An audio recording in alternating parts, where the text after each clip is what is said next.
आज से बेटा ऑनवर्ड हम लोग जो डिस्कस करेंगे वो आप लोगों के पास topic of analytical reasoning book को बेटा हम लोग डिस्कस करेंगे। अब देखिए, वैसे नॉर्मली तो आपके जितने भी पीपीएससी के पेपर होते हैं, एफपीएससी के पेपर होते हैं, उसके अंदर वो जनरल मैथमेटिक्स की बात करता है। सीएसएस के अंदर भी वो जनरल मैथमेटिक्स की बात करता है। ठीक है। आपका जो स्क्रीनिंग टेस्ट है सीएसएस से पहले, उसके अंदर भी वो जनरल मैथमेटिक्स की बात कर रहे हैं। स्क्रीन बेटा आप लोगों को शो हो रही है, तमाम बच्चों को स्क्रीन विजिबल है आपके लिए?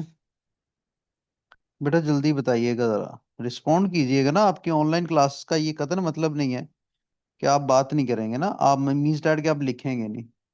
आप अपनी चैट के अंदर लिखिए। वो निम बेटा, फिर आपकी साइड पे कोई इशू आ रहा है, ठीक है। अब यहाँ पे ये देखिए बेटा, हमारे पास जो जनरल मैथमेटिक्स आप लोगों के पास है, इसके अंदर हम बात करते हैं परसेंटेज की, इसके अंदर हम बात करते हैं एवरेज की, रेशो की बात करते हैं हम, इसके अंदर प्रोपोर्शन की बात करते हैं। तो जनरल मैथमेटिक्स की एक अनदर इंपॉर्टेंट डोमेन आप लोगों के पास है, उसको आप मैथमेटिक्स से रिलेट करना चाहें तो कर लें, अगर नहीं भी करना चाहें तो आपके पास इट्स ओके बेटा। तो जनरल मैथमेटिक्स के अंदर हम लोग आप लोगों के पास डिस्कस करते हैं पेपर पॉइंट ऑफ व्यू से, वो आप लोगों के पास है एनालिटिकल रीजनिंग। एनालिटिकल रीजनिंग आप लोगों के पास है। अब बेटा एनालिटिकल रीजनिंग का मतलब क्या होता है? एनालिटिकल रीजनिंग के जितने भी आपके पास सवालात होंगे, जितनी भी आप लोग इसकी डोमेन्स सना बेटा हम डिस्कस करेंगे, एनालिटिकल रीजनिंग के अंदर कोई भी मैथमेटिकल फार्मूला इस्तेमाल नहीं होता। आपके पास कोई भी बेटा प्रोमिनेंट मैथमेटिकल फार्मूला हम इसके अंदर इस्तेमाल नहीं कर रहे होते। ठीक है। बाजू दफा ये होता है कि हमें अपनी आसानी के लिए, हम अपनी आसानी पैदा करने के लिए किसी ना किसी जगह के ऊपर हम क्या करते हैं, कोई मैथमेटिकल फार्मूला प्लेस कर देते हैं, लेकिन प्योर इसके अंदर मैथ इस्तेमाल नहीं हो रहा होता। दूसरा ये होता है कि एनालिटिकल रीजनिंग की जितनी भी आपके पास डोमेन्स है ना, उसके अंदर बेटा जो गिवन स्टेटमेंट होती है, उसके अंदर जो इंफॉर्मेशन आपको दी गई होती है, इसको हम डी कोड करते हैं। आपके पास जो इंफॉर्मेशन है, इसको हम डी कोड करने की कोशिश करते हैं। इसको एक प्रॉपर पैटर्न के साथ हम डी कोड करते हैं, और उसके बाद बेटा फिर हम उसका सोल्यूशन निकालते हैं। तो एनालिटिकल रीजनिंग एक्चुअली इसके अंदर आपकी मेंटल एबिलिटीज चेक की जाती हैं कि जो गिवन इंफॉर्मेशन आपको दी गई उसको आप डी कोड कीजिए। अगर कहीं पे आप मैथमेटिकल फार्मूला इस्तेमाल करके उसको आसान कर सकते हैं तो कर लीजिए। अगर नहीं कर सकते तो फिर बेटा आपको कोई ना कोई स्पेसिफिक पैटर्न निकाल के उस इंफॉर्मेशन को डी कोड करना होता है। आप लोग लेट्स सपोज ये लिखते हैं बेटा, आपके पास दो है, यहाँ पे चार है, यहाँ पे छह है, यहाँ पे आठ है। यहाँ पे आप लोगों के पास वो ये कहता है कि मुझे ये बताएं कि आपके पास ये जो मिसिंग नंबर है यहाँ पे क्या होगा। अब देखिए, यहाँ पे कोई मैथमेटिकल फार्मूला तो नहीं है आपके पास। यहाँ पे सिर्फ और सिर्फ आप लोगों को क्या करना है, पैटर्न फाइंड आउट करना है। यहाँ पे बेटा हमें क्या करना होता है, आपके पास पैटर्न फाइंड आउट करना होता है। उसी पैटर्न को आप इस आपके पास ब्लैंक जगह के ऊपर क्या करेंगे, बेटा अप्लाई कर देंगे। अब ये जो एनालिटिकल रीजनिंग की डोमेन आप लोगों के पास है, इसकी फर्दर बेटा आपके पास इसके कुछ ग्रुप्स हैं आपके पास एनालिटिकल रीजनिंग के। ठीक है। जैसे कि आप लोगों के पास एज रिलेटेड प्रॉब्लम्स हैं, आप लोगों के पास इसके अंदर बेटा हम डायरेक्शंस के बारे में आपको बातें बताई जाएंगी। इसके अंदर बेटा हम लोग डायरेक्शंस मींस दैट कि एक आदमी आपके पास फलां सिमत को जा रहा है, आफ्टर वॉकिंग फ्यू किलोमीटर ही और she decided to turn right. Again वो टर्न लेफ्ट करता है, अगेन राइट करता है, तो बताएं अब वो इनिशियल पॉइंट से कितना दूर खड़ा है। इसके अलावा बेटा यहाँ पे आपके पास ब्लड रिलेशंस वाले सवालात होंगे। यहाँ पे बेटा हम लोग क्या करेंगे, आप लोगों के पास जो डिस्कस करेंगे एनालिटिकल रीजनिंग के अंदर, ये हम सिटिंग अरेंजमेंट्स वाले सवालात करते हैं कि फलां फलां के साथ बैठेगा, फलां फलां के साथ नहीं बैठेगी, फलां फलां के इन बिटवीन आप लोगों के पास बैठना पसंद करेगी। तो लास्ट के ऊपर कुछ क्वेश्चंस आप लोगों से पूछ रहा होता है। बेटा इसी के अंदर हम बात करते हैं आप लोगों के पास क्लासिफिकेशन की। इसी के अंदर हम बेटा बात करते हैं आप लोगों के पास नेटवर्किंग की। आप लोगों के पास इसी के अंदर बेटा हम बात करते हैं आप लोगों के पास कोडिंग एंड डी कोडिंग की बात करते हैं। ठीक है। इसी के अंदर हम बेटा बात करते हैं सीरीज रिलेटेड क्वेश्चंस की। कोडिंग डी कोडिंग भी आप लोगों के पास इसी के अंदर आएगी। इसी के अंदर बेटा हम लोग बात करेंगे आप लोगों के पास लेस देन ग्रेटर देन की हम लोग बात करेंगे। ठीक है। इसी के अंदर बेटा हम लोग बात करते हैं आप लोगों के पास मैट्रिसेस की बात करते हैं। ठीक है। मैट्रिसेस की बात कर रहे होते हैं। तो इसका मतलब आप लोगों के पास ये है कि ये हमारे पास कुछ एनालिटिकल रीजनिंग की डोमेन्स हैं जिनको हमने डिफरेंट मेथोडोलॉजीज से आसान बनाने की कोशिश करनी है। कुछ इंफॉर्मेशन आपको इनफ्लिक्स बेटा दी गई होगी, कुछ इंफॉर्मेशन बेटा हमने उसको निकाल के देनी है, कुछ हमने सॉल्यूशंस उसको फाइंड आउट करके देने हैं। तो ये जो हमारे पास वीक चलेगा इसके अंदर हम एनालिटिकल रीजनिंग की इन डोमेन्स की बात करेंगे। ठीक है। आपके पास अब ये कहां कहां पे आपको फायदा दे सकते हैं। अगर आप में से कोई बच्चा बेटा सीएसएस की प्रिपरेशंस कर रहा है तो ऑब्वियस सी बात है उसकी तो जान है ये। सीएसएस के अंदर 10 से 15 नंबर का पेपर यहां से आता है। आप में से कोई बच्चा जो सीएसएस की प्रिपरेशंस कर रहा है तो उससे पहले वो बेटा स्क्रीनिंग टेस्ट के अंदर भी बैठेगा। तो स्क्रीनिंग टेस्ट के अंदर भी ये बातें आपसे पूछी जाती हैं। आप में से कोई बच्चा बेटा असिस्टेंट इलेक्शन कमिश्नर की तैयारी कर रहा है, उनसे तो आपके पास उनका तो प्योर सिलेबस है ये ना। आपसे वो कहता है कि आपने आईक्यू इंटेलिजेंस की बात करनी है, आपने एनालिटिकल रीजनिंग की बात करनी है। आप में से कोई बच्चा बेटा आपके पास सब डिविजनल इंफोर्समेंट ऑफिसर की बात कर रहा है, की प्रिपरेशंस कर रहा है, तो उसके लिए भी ये आप लोगों के पास क्या है कि आपके पास वाइटल हैसियत रखते हैं। मींस डैट कि आप किसी भी बेटा रिक्रूटमेंट एजेंसी के किसी भी एग्जाम की तैयारी कर रहे हैं जिसके सिलेबस के अंदर मैथमेटिक्स है, उसके अंदर बेटा आपको ये डोमेन्स लाजमन नजर आएंगी। एज रिलेटेड प्रॉब्लम्स भी नजर आएंगे, डायरेक्शंस भी आपको नजर आएंगी, ब्लड रिलेशंस भी आपको नजर आएंगे, सिटिंग अरेंजमेंट्स भी नजर आएंगी।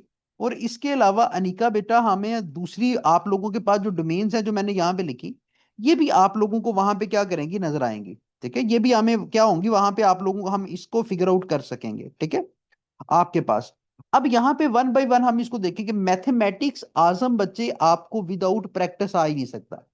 इस क्लास के अंदर सिर्फ और सिर्फ आपको मैं ट्रिक्स मेथोडोलॉजीज और कुछ एग्जांपल्स करवाऊंगा, एक आसान तरीके से बेटा बताने की कोशिश करूंगा।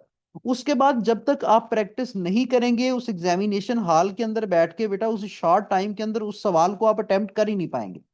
ये तो मेरी की जाने वाली बातें हैं ना आपसे, कि मैं आपको इतनी आसान तरीके से बेटा मैथ अगर समझा पाऊं तो समझा पाऊंगा। उसके बाद जब आप प्रैक्टिस नहीं करेंगे तो वो चीजें आपसे नहीं हो पाएंगी। तो एक चीज को जरा माइंड के अंदर रखिएगा कि आपने यहां से सीखना भी है और बाद में प्रैक्टिस करके बेटा गेट इन कॉन्टेक्ट भी रहना है मेरे से, चीजें चेक भी करवानी है। ठीक है, ताकि आप क्या करें जिस मकसद के लिए यहाँ पे हैं वो मकसद आपका फुलफिल हो सके। यहां तक बेटा किसी को कोई मसला आपके पास? ये जो इंट्रोडक्टरी बात मैंने आप लोगों से की है कि मींस डैट कि हम मैथमेटिक्स का एनालिटिकल रीजनिंग का पोर्शन आपके पास इस वीक के अंदर करेंगे और ये आपके पास डिफरेंट एग्जाम्स के लिए इंपॉर्टेंट है। इसकी आपके पास डोमेन्स कौन कौन सी हैं, इसकी शाखी कौन कौन सी हैं, वो एज रिलेटेड प्रॉब्लम्स हैं, वो डायरेक्शंस हैं, वो ब्लड रिलेशंस आप लोगों के पास हैं। अब यहां से आयशा बेटा हम नेक्स्ट चलते हैं आप लोगों के पास। ठीक है, आपके पास सबसे पहले हम लोग देखते हैं बेटा आप लोगों के पास एज रिलेटेड प्रॉब्लम्स को। हमारे पास क्या है, एज रिलेटेड प्रॉब्लम्स। इंट्रोडक्टरी बातें इतनी बहुत थी जितनी मैंने आपको बता दी। एज रिलेटेड बेटा आप लोगों के पास क्या है, प्रॉब्लम्स आप लोगों के पास क्या है। आपको वो ये कहता है इस तरह की स्टेटमेंट्स के अंदर कि फलां आदमी से इतने साल बड़ा है, फलां आदमी का इतने गुना है आपके पास। ठीक है, एज के अंदर वो इतने गुना है, तो after 5 years, after 11 years, after 15 years जो फलां है वो फलां का बेटा ट्वाइस होगा, थ्राइस होगा, फिफ्थ टाइम होगा, 7 टाइम्स होगा। तो दोनों की मौजूदा उम्रें बताइए। इस तरह के सवालात होंगे जो कि आपकी एज से रिलेट करेंगे, आपकी एज से बेटा रिलेट करेंगे। तो एज वाले जब भी आप लोगों के पास सवाल हैं जो मसाइल हैं आपकी उम्र से मुतल्लिक जिनके ऊपर वो एक स्टेटमेंट बनाता है और लास्ट पे आपसे कुछ चीजें बेटा वो क्या करता है, रिक्वायर करता है, इसको हम करेंगे कैसे। सबसे पहले बेटा इसके अंदर आप लोगों ने क्या करना होता है, टेबल कंस्ट्रक्ट करना होता है। हमारे पास बेटा सबसे पहले देखिए किसी भी इंडिविजुअल की एज को लिखने के 3 जमाने आप लोगों के पास हैं। एक प्रेजेंट है बेटा, एक आप लोगों के पास फ्यूचर आप लोगों के पास है, और एक हमारे बेटा क्या होता है आपके पास पास्ट होता है। आपके पास किसी भी इंडिविजुअल की एज को डिस्कस करने के लिए हमारे पास 3 टेंसेस हैं। एक हमारे पास बेटा हाल है कि एक इंडिविजुअल की अगर मौजूदा उम्र 30 साल है तो बेटा 5 ईयर्स के बाद उसकी एज क्या होगी, after 5 years what will his age. तो बेटा वो आपके पास 30 + 5 होगी ना। अगर एक बंदे की मौजूदा उम्र आपको पता है कि वो आपके पास 30 साल है, तो बेटा उसकी जो फ्यूचर की एज होगी वो ऑब्वियस सी बात है कि जितने साल बाद की वो बात कर रहा है उतने सालों को आप लोग क्या करेंगे, उसकी मौजूदा उम्र के अंदर क्या कर देंगे, जमा कर देंगे। अगर वो बात कर रहा है आप लोगों से विल की, फ्यूचर की बात कर रहा है, तो आपके पास अगर किसी भी इंडिविजुअल की मौजूदा उम्र एक्स है, मैथ के अंदर जिस चीज का आपको नहीं पता होता बेटा, उसको हम क्या कर देते हैं, आपके पास सपोज कर लेते हैं। अगर किसी भी इंडिविजुअल की मौजूदा उम्र बेटा एक्स है, तो जब भी वो फ्यूचर की बात करेगा तो उतनी न्यूमेरिकल वैल्यू एक्स के अंदर क्या होगी, ऐड होगी। ये सवाल तो पेपर के अंदर आएगा ही ना कि आजम की मौजूदा उम्र 35 साल है, तो after 5 years what will age of Azam, 35 जमा 5 = 40, इस तरह का सिंपल सवाल तो नहीं पेपर के अंदर आएगा। आपने क्या करना है कि प्रेजेंट एज आपको ज्यादातर केसेस के अंदर नहीं दी गई होगी। जब आपने टेबल कंस्ट्रक्ट करना है तो आपने प्रेजेंट एज के अंदर, आपने प्रेजेंट एज को अगर एक्स सपोज किया, तो बेटा हम क्या करेंगे, फ्यूचर एज उसके अंदर ऐड कर देंगे एक्स प्लस। अगर वो पास्ट की बात करे, अगर वो ये बात करे कि आप लोगों के पास बेटा बिफोर की बात करे ना, अगो की बात करे आपकी क्वेश्चन स्टेटमेंट के अंदर, तो आप लोगों ने यहां पे क्या करना है, आप लोगों ने बेटा यहां पे उसकी प्रेजेंट एज में से उस न्यूमेरिकल वैल्यू को क्या कर देना है, सब्ट्रैक्ट कर देना है। अगर वो ये कहता है कि किसी भी इंडिविजुअल की आप लोगों के पास, आशा बच्चे मौजूदा उम्र जो है वो एक्स है, तो what will her age before, what was her age before 5 years, x-5 होगी ना। तो आपने जब भी टेबल कंस्ट्रक्ट करना है तो इसके अंदर माजी और इसके अंदर मुस्तकबिल को अपने माइंड के अंदर लाजमा रखना है। सबसे पहला काम एज रिलेटेड प्रॉब्लम्स के अंदर बेटा हम लोग क्या करेंगे, आप लोगों के पास टेबल कंस्ट्रक्ट करेंगे। सबसे पहला काम बेटा आप लोगों के पास क्या होगा, टेबल कंस्ट्रक्शन।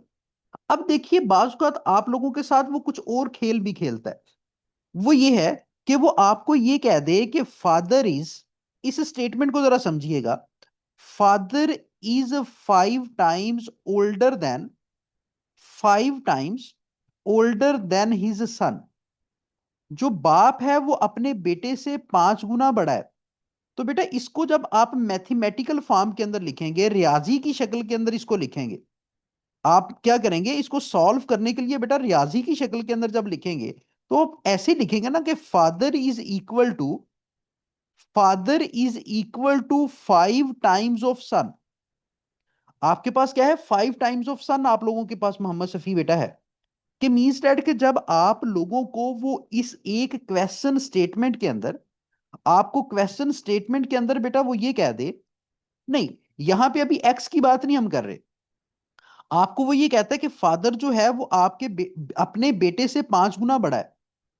तो हमें पता चल गया कि आप सपोज कर लें, लेट्स सपोज बेटा आपके पास जो सन है उसकी जो मौजूदा उम्र आप लोगों के पास है, बेटे की जो मौजूदा उम्र आप लोगों के पास है वो एक्स है। तो बेटा अगर बेटे की मौजूदा उम्र एक्स है तो यहां पे एक्स को आप बेटे की जगह प्लेस कर दें, तो बाप की मौजूदा उम्र कितनी आ जाएगी, 5x आ जाएगी। इस तरह आपको टेबल कंस्ट्रक्ट करते हुए इन चीजों का ख्याल भी करना पड़ेगा। ठीक है, टेबल कंस्ट्रक्ट करते हुए इस चीज का ख्याल भी करना पड़ेगा कि अगर उसने टाइम्स का जिक्र किया है, अगर उसने टाइम्स का जिक्र किया है आपकी क्वेश्चन स्टेटमेंट के अंदर, तो टाइम का मतलब आपके पास मल्टीप्लीकेशन होता है। टाइम्स का मतलब बेटा आपके पास क्या होता है, मल्टीप्लीकेशन, लेकिन मल्टीप्लाई आपने करना किसके साथ है, जो कि एज के अंदर छोटा है। अब देखिए यहां पे हम एक और बात करते हैं, वो आपको ये कहता है कि आपके पास जो, आपके पास क्या है, आजम जो है, Azam is thrice of, Azam is thrice of आपके पास असलम एज। अब वहां पे तो बाप और बेटे का तल्लक वो आप लोगों के पास, तो हमें पता है कि बाप बड़ा होता है, बेटा उम्र के अंदर छोटा होता है। अगर इस स्टेटमेंट को मैथमेटिकल फॉर्म के अंदर बेटा लिखना है तो आप लोगों के पास क्या होगा, Azam is equal to 3 times of Aslam. आपने यहां पे गलती नहीं करनी जरब देते हुए, अगर आपने जरब आजम के साथ 3 को दे दिया ना, तो ये स्टेटमेंट का रंग ढंग ही बदल जाएगा आपके पास। ठीक है, तो जब आपने एज रिलेटेड प्रॉब्लम्स के अंदर एक्सप्रेशन डेवलप करने हैं, इक्वेशन बनानी है, तो वहां पे बेटा आप लोगों ने सबसे पहले टेबल कंस्ट्रक्ट करना है। जो अल्फाज उसने आपको दिए स्टेटमेंट के अंदर, उसको पूरी तवज्जो से आपने पढ़ना है। पूरी तवज्जो से आप लोग देखेंगे फिर ये चीजें आप लोगों के पास हो पाएंगी ना।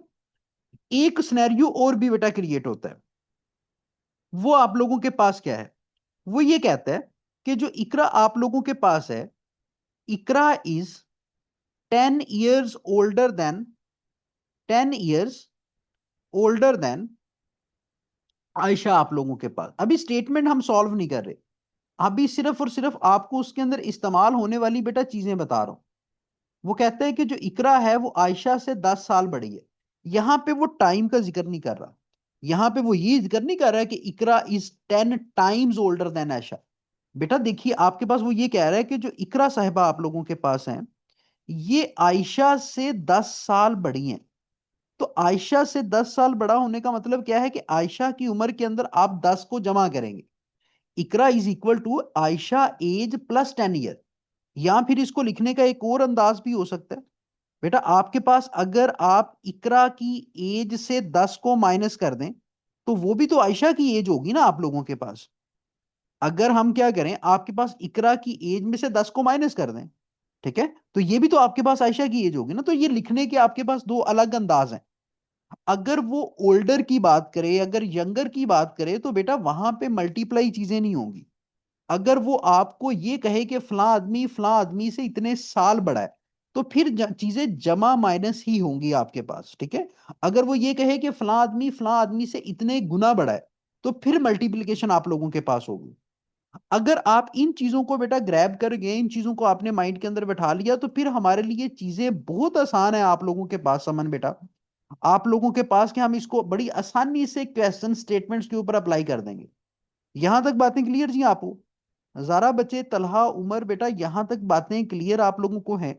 इसके बाद बेटा मैं आपके साथ स्टेटमेंट लिखूंगा, फिर हम चीजों को बेटा स्टेटमेंट के ऊपर क्या करेंगे, आपके पास अप्लाई करेंगे।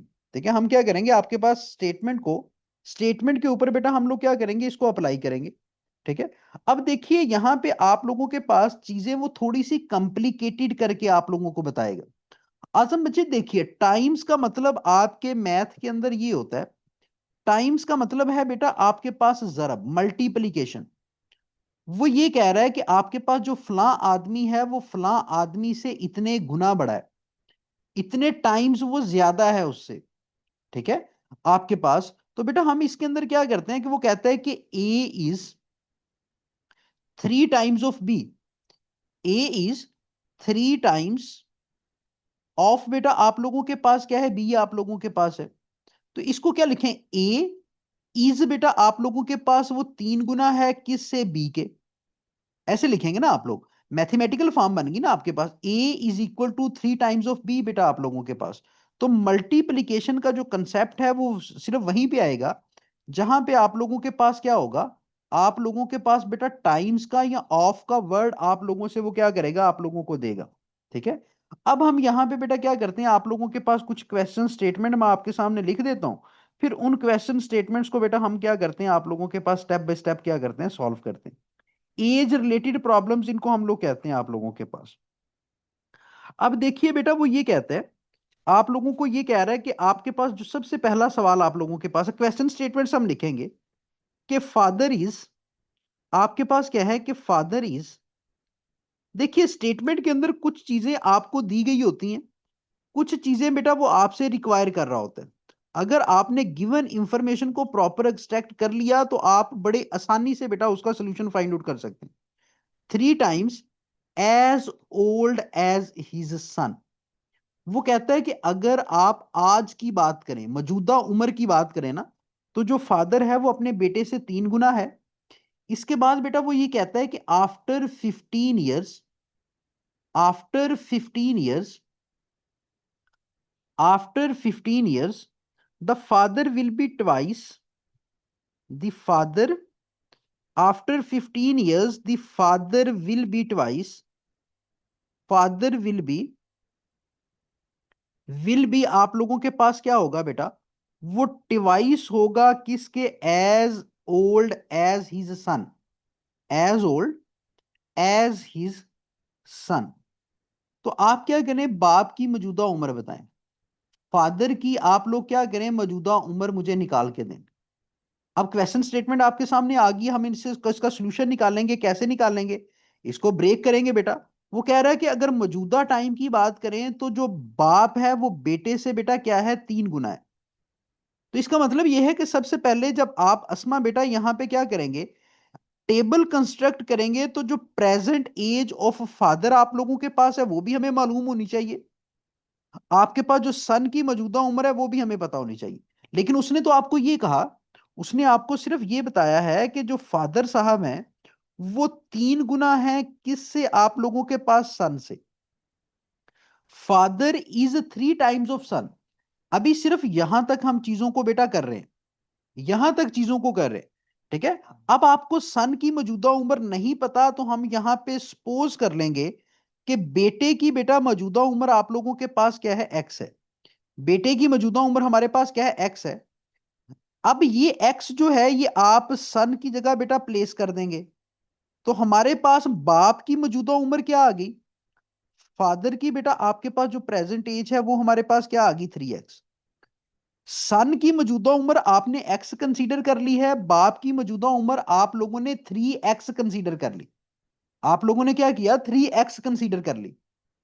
अब देखिए, आप यहां पे प्रेजेंट एज एक्स लिखिए, फादर की मौजूदा उम्र बेटा आपके पास क्या है, 3x है। सिर्फ अभी क्वेश्चन के इस इतने हिस्से को बेटा हमने सॉल्व किया है कि वो ये कह रहा है कि at present father is 3 times as old as his son. इसके बाद वो बात कर रहे हैं 15 साल बाद की। अगर एक बंदा उसकी मौजूदा उम्र बेटा 3x है तो उसकी 15 साल के बाद उम्र क्या होगी, 3x + 15 नहीं होगी जो हमने पहली स्लाइड के ऊपर सीखा था। अगर एक बंदा उसकी मौजूदा उम्र x है तो x + 15 होगी, अगर बेटा 3x है तो 3x + 15 होगी। आफ्टर 15 ईयर्स का तो ये मतलब है ना, अगर बेटे की मौजूदा उम्र x है तो 15 साल के बाद क्या होगी, x + 15। वो ये कहता है कि 15 साल के बाद, 15 साल के बाद बेटा क्या है, जो बाप है वो 2 गुना है किसके, बेटे के। आफ्टर 15 ईयर्स बेटा कौन सा सिनेरियो आप लोगों के पास निकल के आ रहा है, आफ्टर 15 ईयर्स वो ये कह रहा है कि जो फादर आप लोगों के पास है वो बेटा 2 गुना है किससे, सन से। वो सेम मेथड जो आप लोगों ने पहले अप्लाई किया कि फादर इज 3 टाइम्स ऑफ सन, वो मौजूदा टाइम था। 15 साल के बाद वो ये कह रहा है कि फादर जो है वो 2 गुना है बेटे के। तो आपको 15 साल के बाद फादर की एज पता तो होनी चाहिए ना। तो बेटा यहां पे फादर के नीचे आप फादर की 15 साल बाद वाली उम्र लिखेंगे, वो 3x + 15 है, इज इक्वल टू बेटा 2 सन की आप 15 साल बाद वाली उम्र लिखेंगे तो वो x + 15 है। ऐसे ही होगा ना। तो सबसे पहले आपने टेबल कंस्ट्रक्ट किया, प्रेजेंट एजिस को लिखा, फिर बेटा आपने उसका जो सेकंड पार्ट था कि आफ्टर 15 ईयर्स उसके मुताबिक आपने 15 साल बाद वाली उम्रें बताई बनाई, ये जो हमने बनाई, इसके मुताबिक फिर हमने इक्वेशन डेवलप की, फादर इज 2 टाइम्स ऑफ सन। तो फादर के नीचे आपने फादर की उम्र लिखी बेटा, सन के नीचे आपने सन की उम्र लिखी। अब यहां से बेटा आप 2 को x के साथ मल्टीप्लाई करेंगे, जो बेसिक मैथ है। बेटा 2 को आप 15 के साथ मल्टीप्लाई करेंगे, is equal to 15 × 2 is equal to 30। तो 3x + 15 आप लोगों के पास आ गया। बेटा यहां पे देखें कि आपके पास x वाली वैल्यूज को हम एक साइड पे ले आएंगे, ये यहां पे जमा हो रही है, दूसरी साइड पे जाके क्या होगी, माइनस होगी, इज इक्वल टू 30। ये बेटा 15 दूसरी साइड पे जाके माइनस हो जाएगा। तो 3x में से 2x सब्ट्रैक्ट करें तो x जवाब आता है, 30 में से 15 को सब्ट्रैक्ट करें तो बेटा आपके पास 15 जवाब आता है। तो ये आपने ये तो जानते होंगे ना कि बेटा इक्वालिटी की एक साइड के ऊपर अगर वैल्यूज ऐड हो रही हो तो दूसरी साइड पे जाके क्या होती है, माइनस। एक साइड पे अगर माइनस हो रही है तो दूसरी साइड पे क्या होती है, प्लस। एक साइड पे वैल्यूज डिवाइड हो रही है तो दूसरी साइड पे बेटा क्या होती है, मल्टीप्लाई। मल्टीप्लाई होने वाली वैल्यूज दूसरी साइड पे क्या होती है, ये तो बेसिक मैथ है ना। अब यही चीजें हमने यहां पे अप्लाई की। तो x की वैल्यू आपके पास कितनी आई, 15। x आपने क्या सपोज किया था, एक्स बेटा हमने क्या सपोज किया था कि बेटे की मौजूदा उम्र सपोज की थी। तो बेटे की मौजूदा उम्र कितनी है, 15 साल। बाप की मौजूदा उम्र बेटा कितनी है, 3 × 15। एक्स की जगह आपने एक्स की वैल्यू लिख दी, 3 तो ऐसा आप लोगों के पास साथ ही रहेगा ना। तो बाप की मौजूदा उम्र बेटा कितनी है, 45 साल। बाप की मौजूदा उम्र बेटा कितनी है, 45 साल। बेटे की मौजूदा उम्र आप लोगों के पास कितनी है, आपके पास 15 साल। ये 3 स्टेप्स के अंदर सवाल मुकम्मल हुआ है आपका। 3 स्टेप के अंदर बेटा ये सवाल मुकम्मल हुआ है। आपको इसकी कोई 10 से 15% समझ आई है इस कंसेप्ट की? विद प्रैक्टिस बेटा बेटा ये चीजें बेहतर हो जाएंगी ना। विद प्रैक्टिस ये चीजें आप लोगों के पास बेहतर हो जाएंगी आपके पास। तो आपने इसके अंदर क्या करना है कि सबसे पहला काम बेटा हम इसके अंदर क्या करेंगे, टेबल कंस्ट्रक्ट करेंगे। टेबल कंस्ट्रक्ट करने के बाद जो दूसरी चीज आप लोगों के पास है, वो आप लोगों के पास ये है कि आप मैथमेटिकल एक्सप्रेशन डेवलप करेंगे। और उसके बाद सिंपलीफाई करने के लिए बेटा क्या है आपके पास ही ना बच्चे, आप बेसिक जो मैथ के असूल है उसको हम अप्लाई कर देंगे। ठीक है, यस 45। जी सोफिया बेटा आपके पास क्या है कि इसका जवाब क्या है, 45 साल आप लोगों के पास। नहीं, अभी जवेद बेटा हम क्या करेंगे, इसके हर स्टेप को मैंने सॉल्व इसलिए किया क्योंकि हम इसके अंदर जल्दबाजी नहीं कर सकते थे। नहीं बेटा 15 जमा 15 नहीं होगा ना, आपके पास 3x है। एक्स की जगह आपने एक्स की वैल्यू को रखा 15, तो 15 × 3 आपके पास क्या है, 45। बेटा इसका शॉर्टेस्ट वे अगर हम अप्लाई करेंगे तो वो हम तब अप्लाई करेंगे जब चीजें हमारी फिंगर टिप्स के ऊपर होंगी। शुरू के अंदर हम हर स्टेप को करेंगे ताकि जरब तकसीम जमा माइनस को भी लेके अगर कोई इशू आ रहा है तो वो भी हमारा ना हो। ठीक है, अब देखिए, अब नेक्स्ट बेटा हम करते हैं एक सवाल। अब नेक्स्ट बेटा हम इसी की बेस के ऊपर एक सवाल करते हैं आप लोगों के पास। हमारे पास ये है, आप लोगों के पास बेटा नेक्स्ट क्वेश्चन हमारे पास ये है, आप लोगों के पास वो ये कहता है कि असलम इज नाउ, लिखिए स्टेटमेंट लिखिए, असलम का जिक्र वो कर रहा है। असलम इज नाउ, आपके पास आज की वो बात कर रहा है कि वो आपके पास क्या है, now three times as old as Javed. आपके पास क्या है, एज ओल्ड एज बेटा आप लोगों के पास क्या है, जवेद है। एज ओल्ड एज जवेद हमारे पास क्या है, बट 5 years अगो, लेकिन 5 साल पहले क्या था, but 5 years ago Aslam was, but 5 years अगो आप लोगों के पास क्या था, वो ये कहता है आप लोगों के पास, but 5 years ago Aslam was 5 times as Javed was. Aslam was 5 times, 5 times as Javed was, times as Javed was. लेकिन 5 साल पहले वो ये कहता है कि आपके पास जो असलम था वो 5 गुना था किसके, जवेद के। तो आप क्या करें, असलम की मौजूदा उम्र निकाल के दें। आप क्या करें बेटा, असलम की मौजूदा उम्र निकाल के दें। अब इसको भी हम स्टेप बाय स्टेप आप लोगों के पास करेंगे। आपके पास देखिए सबसे पहली बात तो वो आप लोगों को ये बता रहा है, आपके पास Aslam is 3 times as old as Javed, ये मौजूदा बात बता रहा है। तो बेटा जो प्रेजेंट की एजीज आप लोगों के पास हैं वो हमें असलम की भी पता होनी चाहिए और आपको जवेद की भी पता होनी चाहिए। अगर वो ये कह रहा है कि जो असलम है वो जवेद का 3 गुना है, जवेद को आप एक्स कंसीडर कर रहे हैं तो असलम उसका 3 गुना है ना, तो 3x हो जाएगा। बेटा वही तरीकाकार कि Aslam is 3 times of Javed. तो असलम बेटा अगर जवेद एक्स है तो असलम कितना है, 3x है। अब वो 5 साल पहले की बात कर रहा है, बेटा बिफोर की बात कर रहा है ना, पास्ट की बात कर रहा है। और कितने पास्ट की बात कर रहा है, 5 साल पहले की बात कर रहा है।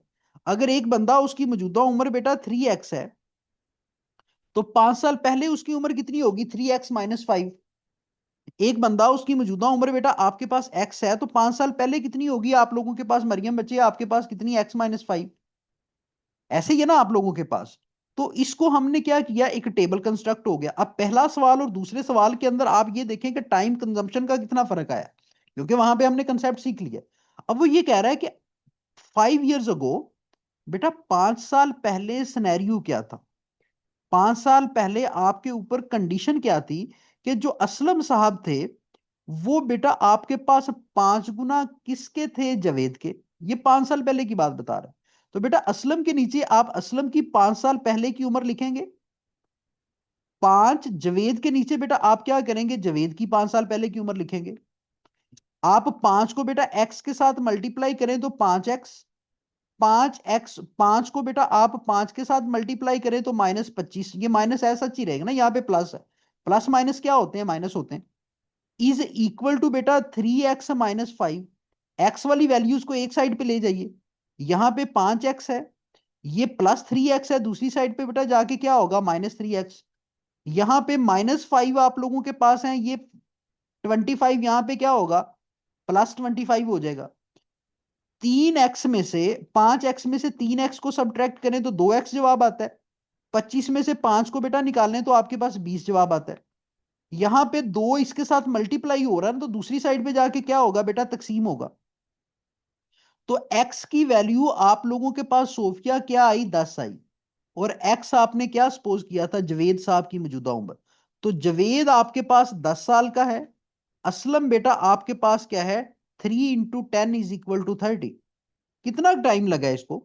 अगर आपने प्रॉपर टेबल कंस्ट्रक्ट कर दिया, अगर प्रॉपर आपने प्रॉपर बेटा इसका टेबल कंस्ट्रक्ट कर दिया है, तो आपके पास दोनों की ये चीज आ गई है आप लोगों के पास। जी जवेद बेटा मैं आपको कर देता हूँ रिपीट। इसके अंदर बेटा सबसे पहले आपने टेबल बनाना होता है। टेबल आपने जो इंफॉर्मेशन आपको दी है कि फलां आदमी से इतने गुना बड़ा है। आज की क्लास के अंदर बेटा हम एनालिटिकल रीजनिंग की कुछ अनदर डोमेन्स डिस्कस करेंगे, जिसके अंदर सबसे जो इम्पोर्टेंट आप लोगों के पास डोमेन है वो हमारे पास है बेटा सिटिंग अरेंजमेंट्स। तो आप लोगों के पास क्या है, सिटिंग अरेंजमेंट्स आप लोगों के पास हैं। कि मीन्स डैट कि आप किसी भी एक ग्रुप के अंदर कुछ लोग मौजूद हैं, उसको बेटा एक खास आप लोग तरतीब के साथ बिठाना चाह रहे हैं, एक खास डायरेक्शन के अंदर, एक खास अरेंजमेंट के साथ आप क्या करना चाह रहे हैं, उसको बिठाना चाह रहे हैं। अब देखिए, उसके मुताबिक बेटा हमारे पास ये चीजें चलेंगी, ठीक है। इसके अंदर आपने किस पैटर्न को फॉलो करना होता है। इसके अंदर सबसे पहले आप लोगों ने एक लेआउट बनाना होता है। आपने सबसे पहले इसके अंदर एक लेआउट बनाना होता है। आप उन कंडीशंस को, उन लिमिटेशंस को बेटा हम फॉलो करते जाएंगे, जो कि आपकी क्वेश्चन के स्टेटमेंट के अंदर दी गई होंगी। उसी मुनासबत से हम लोग क्या करेंगे, आपके पास एक लेआउट बना लेंगे, और लास्ट के ऊपर हमारे पास क्या आ जाएंगे, कुछ सवालात बेटा आप लोगों के पास आ जाएंगे, ठीक है। आप लोगों के पास क्या आएंगे, कुछ सवालात जो आपके पास वो देगा, उनके जवाबात आप लोग निकाल लेंगे, ठीक है। जैसे कि हम नॉर्मली जानते हैं कि ये आपके पास अगर कोई इंडिविजुअल है, तो इसकी जो राइट साइड आप लोगों के पास है वो ये है, ईस्टर्न साइड बेटा आपके पास है। ये उसकी बेटा आप लोगों के पास क्या है, आपके पास साउथ साइड है आप लोगों के पास। ये उसकी बेटा आप लोगों के पास क्या है, वेस्ट साइड बेटा आप लोगों के पास है। ये हमारे पास उसकी क्या है, आप लोगों के पास नॉर्थ साइड आप लोगों के पास है। तो जब आप ईस्ट की तरफ किसी इंडिविजुअल का मुंह करवाएंगे तो राइट एंड लेफ्ट डिफरेंट होंगे। जब वेस्ट की तरफ बेटा किसी इंडिविजुअल का मुंह करवाएंगे तो राइट एंड लेफ्ट आपके पास डिफरेंट होंगे। तो सीटिंग अरेंजमेंट्स के अंदर सबसे पहली चीज बेटा आपने जो ख्याल करनी होती है, वो आप लोगों ने ये ख्याल करना होता है कि किस डायरेक्शन के अंदर वो आपके पास इंडिविजुअल बैठ रहे हैं, ठीक है। अब देखिए वो ये कहते हैं आपको एक स्टेटमेंट के अंदर, इन एन एग्जीबिशन। एक बेटा आप लोगों के पास एग्जीबिशन के अंदर, इस स्टेटमेंट को जरा लिखिएगा। वो कहता है कि in exhibition 7 cars of different companies, 7 cars of different companies. Different companies की आप लोगों के पास क्या है, 7 गाड़ियां आप लोगों के पास हैं। अब उन कंपनीज के वो ऑब्वियस सी बात है, आप लोगों के पास क्या करेगा, नाम भी आप लोगों को देगा, ठीक है। आप लोगों के पास वो क्या है, वो आप लोगों के पास कैडलिक है, कैडलिक आप लोगों के पास है। इम्बेसडर बेटा आप लोगों के पास है, अनदर कंपनी का नाम क्या है, इम्बेसडर हमारे पास है। थर्ड कंपनी का नाम बेटा आप लोगों के पास क्या है, आप लोगों के पास फिएट। इसके बाद आप लोगों के पास मारुति।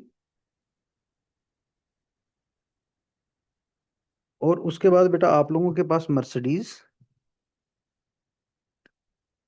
हमारे पास क्या है, the fifth company name is Mercedes, Bedford and Fargo. वो कहते हैं कि ये 7 कंपनीज आप लोगों के पास हैं। ये किसी भी एक एग्जीबिशन के अंदर अपनी गाड़ियां क्या करती हैं, आपके पास खड़ी करती हैं, ठीक है। किस डायरेक्शन के अंदर वो खड़े करते हैं, facing to east, facing to east बेटा आप लोगों के पास, फेसिंग टू ईस्ट आप लोगों के पास। अब ईस्ट की तरफ इन गाड़ियों का मुंह होगा बेटा आपके पास। उसके अंदर वो कहता है कि आपने फॉलोइंग आर्डर को कंसिडरेशन के अंदर रखना है। आपने जो फॉलोइंग आर्डर है, कुछ लिमिटेशंस आपको देगा, उसको आप लोगों ने क्या करना है, कंसिडरेशन के अंदर बेटा रखना है। इसी तरह के सवालात होते हैं कि 5 आदमी हैं, वो एक सीट के ऊपर बैठेंगे, एक आपके पास बेंच के ऊपर बैठेंगे। फॉलोइंग आर्डर आपने क्या करना है, कंसिडरेशन के अंदर रखना है। यहाँ पे बेटा 7 गाड़ियां, आपके पास वो फेस किसको कर रही है, आपके पास ईस्टर्न साइड को। आप लोगों के पास इस तरह आप लोग क्या करें, एक स्केच बना लें। आप लोगों के पास क्या है, 5, 6 एंड 7 आप लोगों के पास, ठीक है, ईस्टर्न साइड को फेस करिए ना, ये ईस्टर्न साइड आप लोगों के पास है। ये हमेशा जब आप ईस्टर्न साइड को बेटा फेस करेंगे, तो ये आपके पास राइट साइड होगी। मतलब ये आप लोगों के पास उस गाड़ी की ईस्टर्न साइड आप लोगों के पास होगी। और ये हमारे पास बेटा उसकी क्या होगी, आप लोगों के पास वेस्ट साइड होगी। ये मैं गाड़ी की बात कर रहा हूँ। एक गाड़ी ऐसे अगर आप लोगों के पास है, ऐसे खड़ी है, ठीक है, ये उसका आप लोगों के पास क्या है, फ्रंट साइड आपके पास, उसकी ईस्टर्न साइड यही होगी ना, उसकी western side means that left side आप लोगों के पास ये होगी। तो यहाँ पे जो कंडीशंस आप लोगों ने क्या करनी है, अप्लाई करनी है, वो ये वाली बेटा आप लोगों ने करनी है, ठीक है। अब वो आप लोगों को ये कह रहा है कि मीन्स डैट के जो आप लोगों के पास एक गाड़ी है, पहली कंडीशन बेटा आपके ऊपर ये अप्लाई कर रहा है कि हमेशा क्या होगा, आप लोगों के पास, आप लोगों के पास जो कैडिलिक आप लोगों के पास है, ये आप लोगों के पास बेटा क्या होगी, is next to right of Fargo, is next right to Fargo. अब वो कहते हैं कि जहां पे आप लोगों के पास फार्गो होगी ना, जहां पे भी आप लोग उसके बिल्कुल नेक्स्ट राइट के ऊपर, लेट्स सपोज फार्गो आप लोगों के पास यहां पे अगर है, यहां पे आप लोगों के पास बेटा क्या है, फार्गो आप लोगों के पास है, तो यहां पे हमेशा आप लोगों के पास क्या होगी, आप लोगों के पास कैडिलिक होगी। नेक्स्ट राइट का मतलब बेटा ये होता है, राइट का मतलब आपके पास 2-3 सीट्स हट के भी हो सकता है। नेक्स्ट राइट का मतलब होता है कि जहां पे फार्गो, वहां पे आपके पास क्या है, कैडिलिक आप लोगों के पास होगी, ठीक है। पहली चीज तो हमें ये मिल गई, लेकिन इससे हमें ये नहीं पता कि हमने फार्गो को किस सीट के ऊपर बिठाना है, या कैडलिक को बेटा आपके पास किस सीट के ऊपर बिठाना है। फिर आप लोगों के पास क्या कहते हैं, फिर आप लोगों को बेटा वो ये कह रहा है कि जो फार्गो आप लोगों के पास है, Fargo is fourth to right of Fiat. Means that के जो फार्गो है वो फिएट के बेटा फोर्थ नंबर के ऊपर आप लोगों के पास होगी। आपके पास यहां पे अगर फिएट आप लोगों के पास है, तो इसका जो फोर्थ राइट है, 1, 2, 3 एंड 4th राइट, इसके ऊपर आपके पास क्या होगी, फार्गो आप लोगों के पास होगी। ये भी बात आप लोगों के पास, दूसरी कंडीशन आपको उसने क्या दी, Fargo is a to right of fourth to right of आप लोगों के पास क्या है, राइट ऑफ फिएट आप लोगों के पास। Fargo is fourth to right of Fiat हमारे पास है। फिर तीसरे नंबर पे बेटा वो ये कहता है कि जो मारुति कार आप लोगों के पास है, आपके पास जो मारुति आप लोगों के पास है, वो हमेशा आप लोगों के पास कहाँ पे होगी, इन बिटवीन इम्बेस्टर एंड ब्रेडफोर्ड। आप लोगों के पास इन बिटवीन, आपके पास इम्बेसडर, इम्बेसडर एंड ब्रेडफोर्ड, मारुति जो है वो हमेशा एम्बेसडर एंड ब्रेडफोर्ड के दरमियान के अंदर होगी। अब बेटा यहाँ पे दो पॉसिबिलिटीज आपके पास हो सकती हैं। देखिए यहाँ पे अगर आप लोगों के पास मारुति है, ये हमेशा क्या होगी आपके पास सेंटर के अंदर। यहाँ पे भी आप लोगों के पास क्या होगा, ब्रेडफोर्ड आप लोगों के पास होगा। यहाँ पे ब्रेडफोर्ड आप लोगों के पास हो सकती है, और यहाँ पे भी बेटा आप लोगों के पास क्या है, यहाँ पे इन्वेस्टर हो सकती है आपके पास, ठीक है। या इसका एक दूसरा सिनेरियो भी निकल सकता है, वो ये है कि आपके पास यहाँ पे ब्रेडफोर्ड हो, ठीक है, सेंटर के अंदर, क्योंकि हमेशा उसने ये कहा कि आप लोगों के पास मारुति ही रहेगी, तो यहाँ पे आप मारुति लिख लें। और आप लोगों के पास यहाँ पे बेटा क्या हो सकती है, इन्वेस्टर। अब जो नेक्स्ट आने वाली बातें हैं, उनमें से कुछ चीजें बेटा ऐसी होंगी, इनमें से कुछ चीजों को वो गलत साबित कर देंगी। चौथी कंडीशन आपके ऊपर अप्लाई ये कर रहा है कि फिएट, फिएट जो आप लोगों के पास है, which is third, which is third आप लोगों के पास, third to left of Ambassador. आपके पास जो फिएट है, आपके पास left of Ambassador, left of आप लोगों के पास क्या है, इन्वेस्टर आप लोगों के पास है, ठीक है, एम्बेसडर आप लोगों के पास है, ठीक है। तो ये आप लोगों को कह रहा है। अब वो ये कह रहा है कि मींस डैड के जो बेटा फिएट है, ये आप लोगों के पास एम्बेसडर के थर्ड लेफ्ट के ऊपर है। ये उसको क्या, इसका मतलब ये है कि आपके पास यहाँ पे अगर इन्वेस्टर होगा, यहाँ पे अगर इन्वेस्टर गाड़ी बेटा आप लोगों के पास होगी, तो इसका मतलब ये है कि इसका एक दो और तीसरा बेटा ये लेफ्ट आपके पास बन गया। इसका तीसरा आप लोगों के पास क्या है, लेफ्ट आप लोगों के पास ये बन गया। ठीक है। अब इसका मतलब आप लोगों को उसने ये कहा कि मींस डैट के फिएट जो है वो इन्वेस्टर के थर्ड लेफ्ट के ऊपर है। तो यहाँ पे हमें पता चल गया कि मारुति हमेशा बेटा इन्वेस्टर और ब्रेडफोर्ड के सेंटर के अंदर रहेगी। तो यहाँ पे आपने मारुति लिख दिया, यहाँ पे बेटा आप लोगों ने ब्रेडफोर्ड लिख दिया। अब देखिए ऑटोमेटिकली बेटा जो फर्स्ट आप लोगों के पास ये थी, ये चीज गलत होगी ना, ये बिल्कुल आपके पास ठीक होगी। तो हमारे पास स्केच बनता जा रहा है। अब बेटा वो फिएट के इस यहाँ पे ये कह रहा है कि is at one end, is at आप लोगों के पास क्या है, वन एंड। फिएट जो है वो थर्ड ऑफ इन्वेस्टर तो है, थर्ड लेफ्ट ऑफ इन्वेस्टर तो है, लेकिन वो एक एंड पे ऊपर मौजूद है। तो ये एंड आप लोग इसको तसव्वुर कर लें। और यहाँ पे फिर बेटा आपके पास जो रिमेनिंग एक बच जाएगी, जिसका नाम आप लोगों के पास क्या है, जिसका नाम आप लोगों के पास बेटा क्या है, आपके पास कैडलिक भी, एम्बेसडर, फिएट, मारुति, मर्सिडीज। तो यहाँ पे आप लोगों के पास फिर क्या आ गई, मर्सिडीज आ गई। हमारे पास क्या आ गई, मर्सिडीज आप लोगों के पास आ गई। तो इसको जरा देखें कि ये हमारे पास एक फाइनल स्केच बन गया। हमारे पास क्या हुआ, ये एक फाइनल स्केच बन गया किसकी बेस के ऊपर, कि जो जो कंडीशंस वो दे रहा था उसके मुताबिक हम एक फ्रेम बनाते जा रहे थे। ठीक है।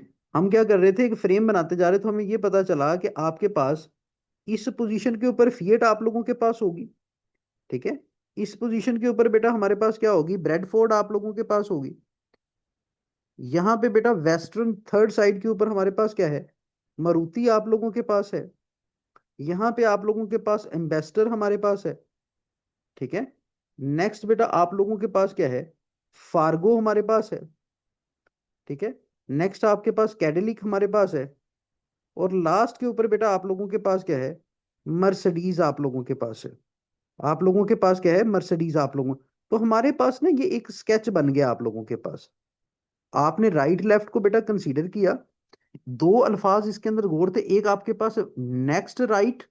नेक्स्ट राइट का मतलब होता है बिल्कुल आपके पास अगली ही सीट के ऊपर।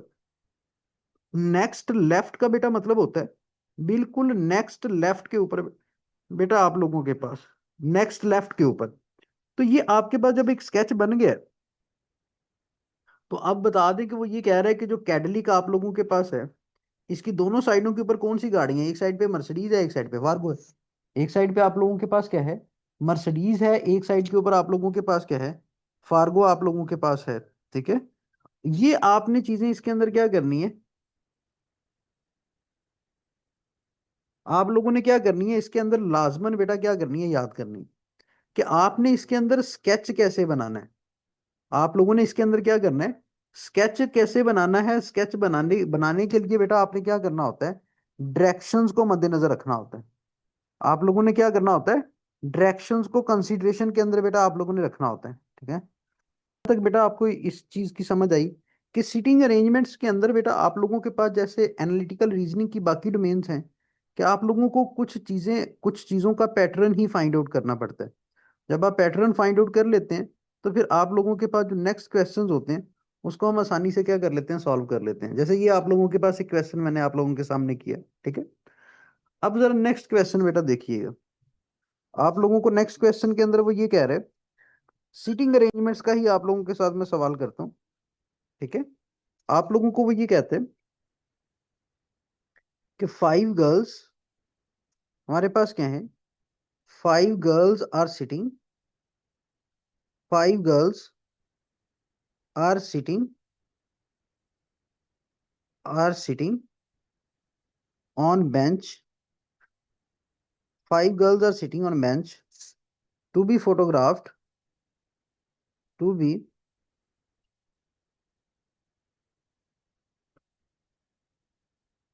to be photographed. Seema is to left of Rani. Seema is to left of Rani and to right of Bindu, and to right of Bindu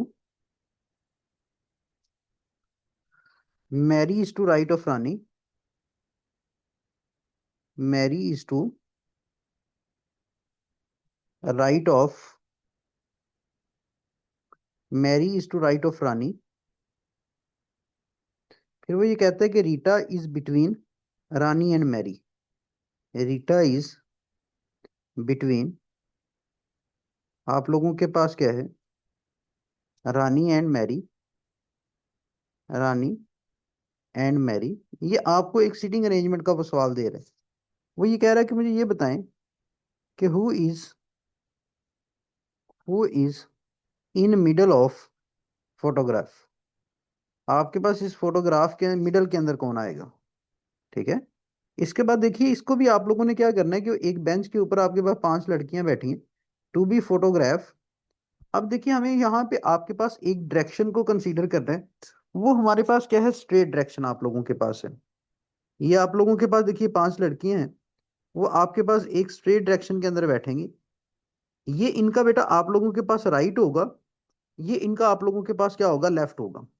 अब वो ये कह रहे हैं कि सीमा इज टू लेफ्ट ऑफ रानी, सीमा जो है वो आप लोगों के पास इज टू लेफ्ट ऑफ रानी, वो रानी के बेटा आप लोगों के पास क्या होगी, लेफ्ट के ऊपर होगी। ये रानी आपके पास है, इसके लेफ्ट के ऊपर आपके पास क्या है, सीमा आप लोगों के पास है।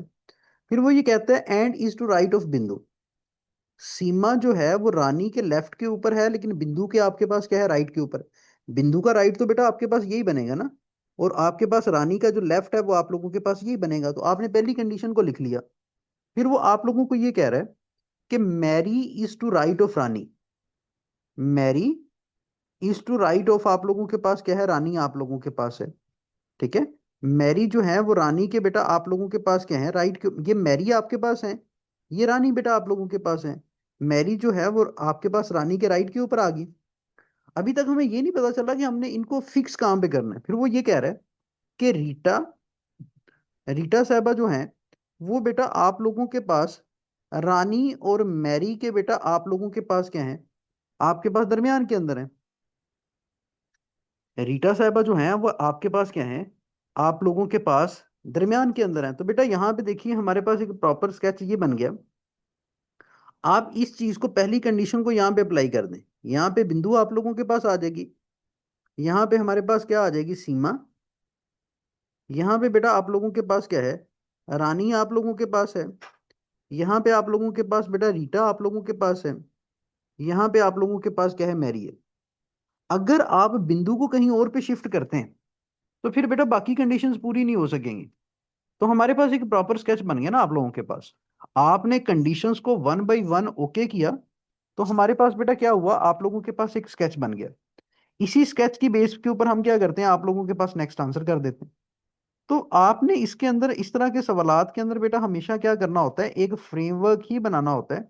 जो कंडीशंस आपके ऊपर बेटा वो इम्पोज कर रहा है, जो कंडीशंस आपके ऊपर वो क्या कर रहा है, इम्पोज बेटा वो कर रहा है, उसी की बेस के ऊपर। अब वो ये कहता है कि आपके सेंटर, आपके पास उस फोटोग्राफ के सेंटर के अंदर कौन है, रानी। तो आपके पास यहाँ पे आप रानी लिख देंगे ना। ठीक है। तो इस तरह कोई और भी सवाल दे दे, जब आपने एक प्रॉपर फ्रेमवर्क बना लिया तो फिर तो कोई इशू ही नहीं है बेटा इसके अंदर। 5 girls are sitting on a bench to be photographed, फला फला कंडीशंस वो आपके ऊपर इम्पोज कर रहा है, तो उसकी बेस के ऊपर आपने क्या किया, एक प्रॉपर फ्रेमवर्क बनाया, और उसी की बेस पे लास्ट के ऊपर जो सवाल वो आपसे करेगा, उनके बेटा आप लोगों ने क्या कर दिए, जवाब निकाल लिए। ठीक है। उम्मीद है कि ये बेटा आप लोग चीजें कर लेंगे। ये भी एनालिटिकल रीजनिंग की बेटा बड़ी इंपॉर्टेंट डोमेन है। इसके बाद आप लोगों के पास बेटा आते हैं ब्लड रिलेशंस। इसका आपको एक तरीकाकार बता देता हूँ कि ब्लड रिलेशंस के अंदर बेटा आपने एक फैमिली ट्री बनाना होता है। अगर फैमिली ट्री बना लेंगे तो उससे चीजें बेटा हमारे लिए क्या हो जाती हैं, आप लोगों के लिए आसान हो जाती हैं। वो कहते हैं ना कि आपके पास फलां फलां का आप लोगों के पास क्या है कि ये लगता है, फलां फलां का आप लोगों के पास ये लगता है, तो लास्ट के ऊपर आपसे क्या करता है, वो कुछ कंसेप्ट आप लोगों से पूछ लेता है, कुछ रिलेशंस आप लोगों से पूछ लेता है। ठीक है। अब मैं आप लोगों को ये बताता हूँ कि देखिए बेटा, जब भी आप लोगों के सामने रिलेशंस वाले सवाल आएंगे, तो आप लोगों ने इसके अंदर हमेशा क्या करना है कि आपने कुछ रिश्तों को कुछ ज्योमेट्रिकल शेप्स के साथ हाईलाइट करना होता है।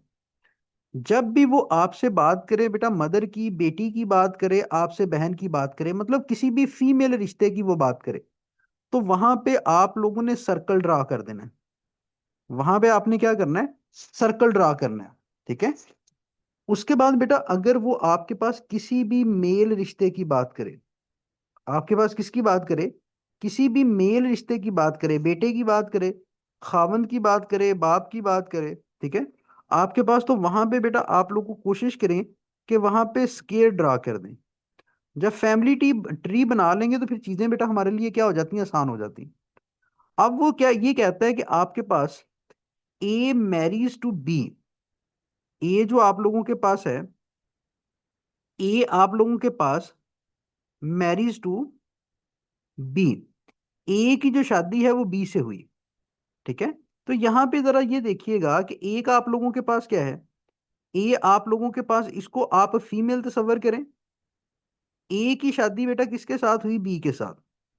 आपके पास दूसरा ऑब्वियस सी बात, हस्बैंड आपका पास मेल है, तो हमेशा हॉरिजेंटल लाइन आपने ड्रा करनी है।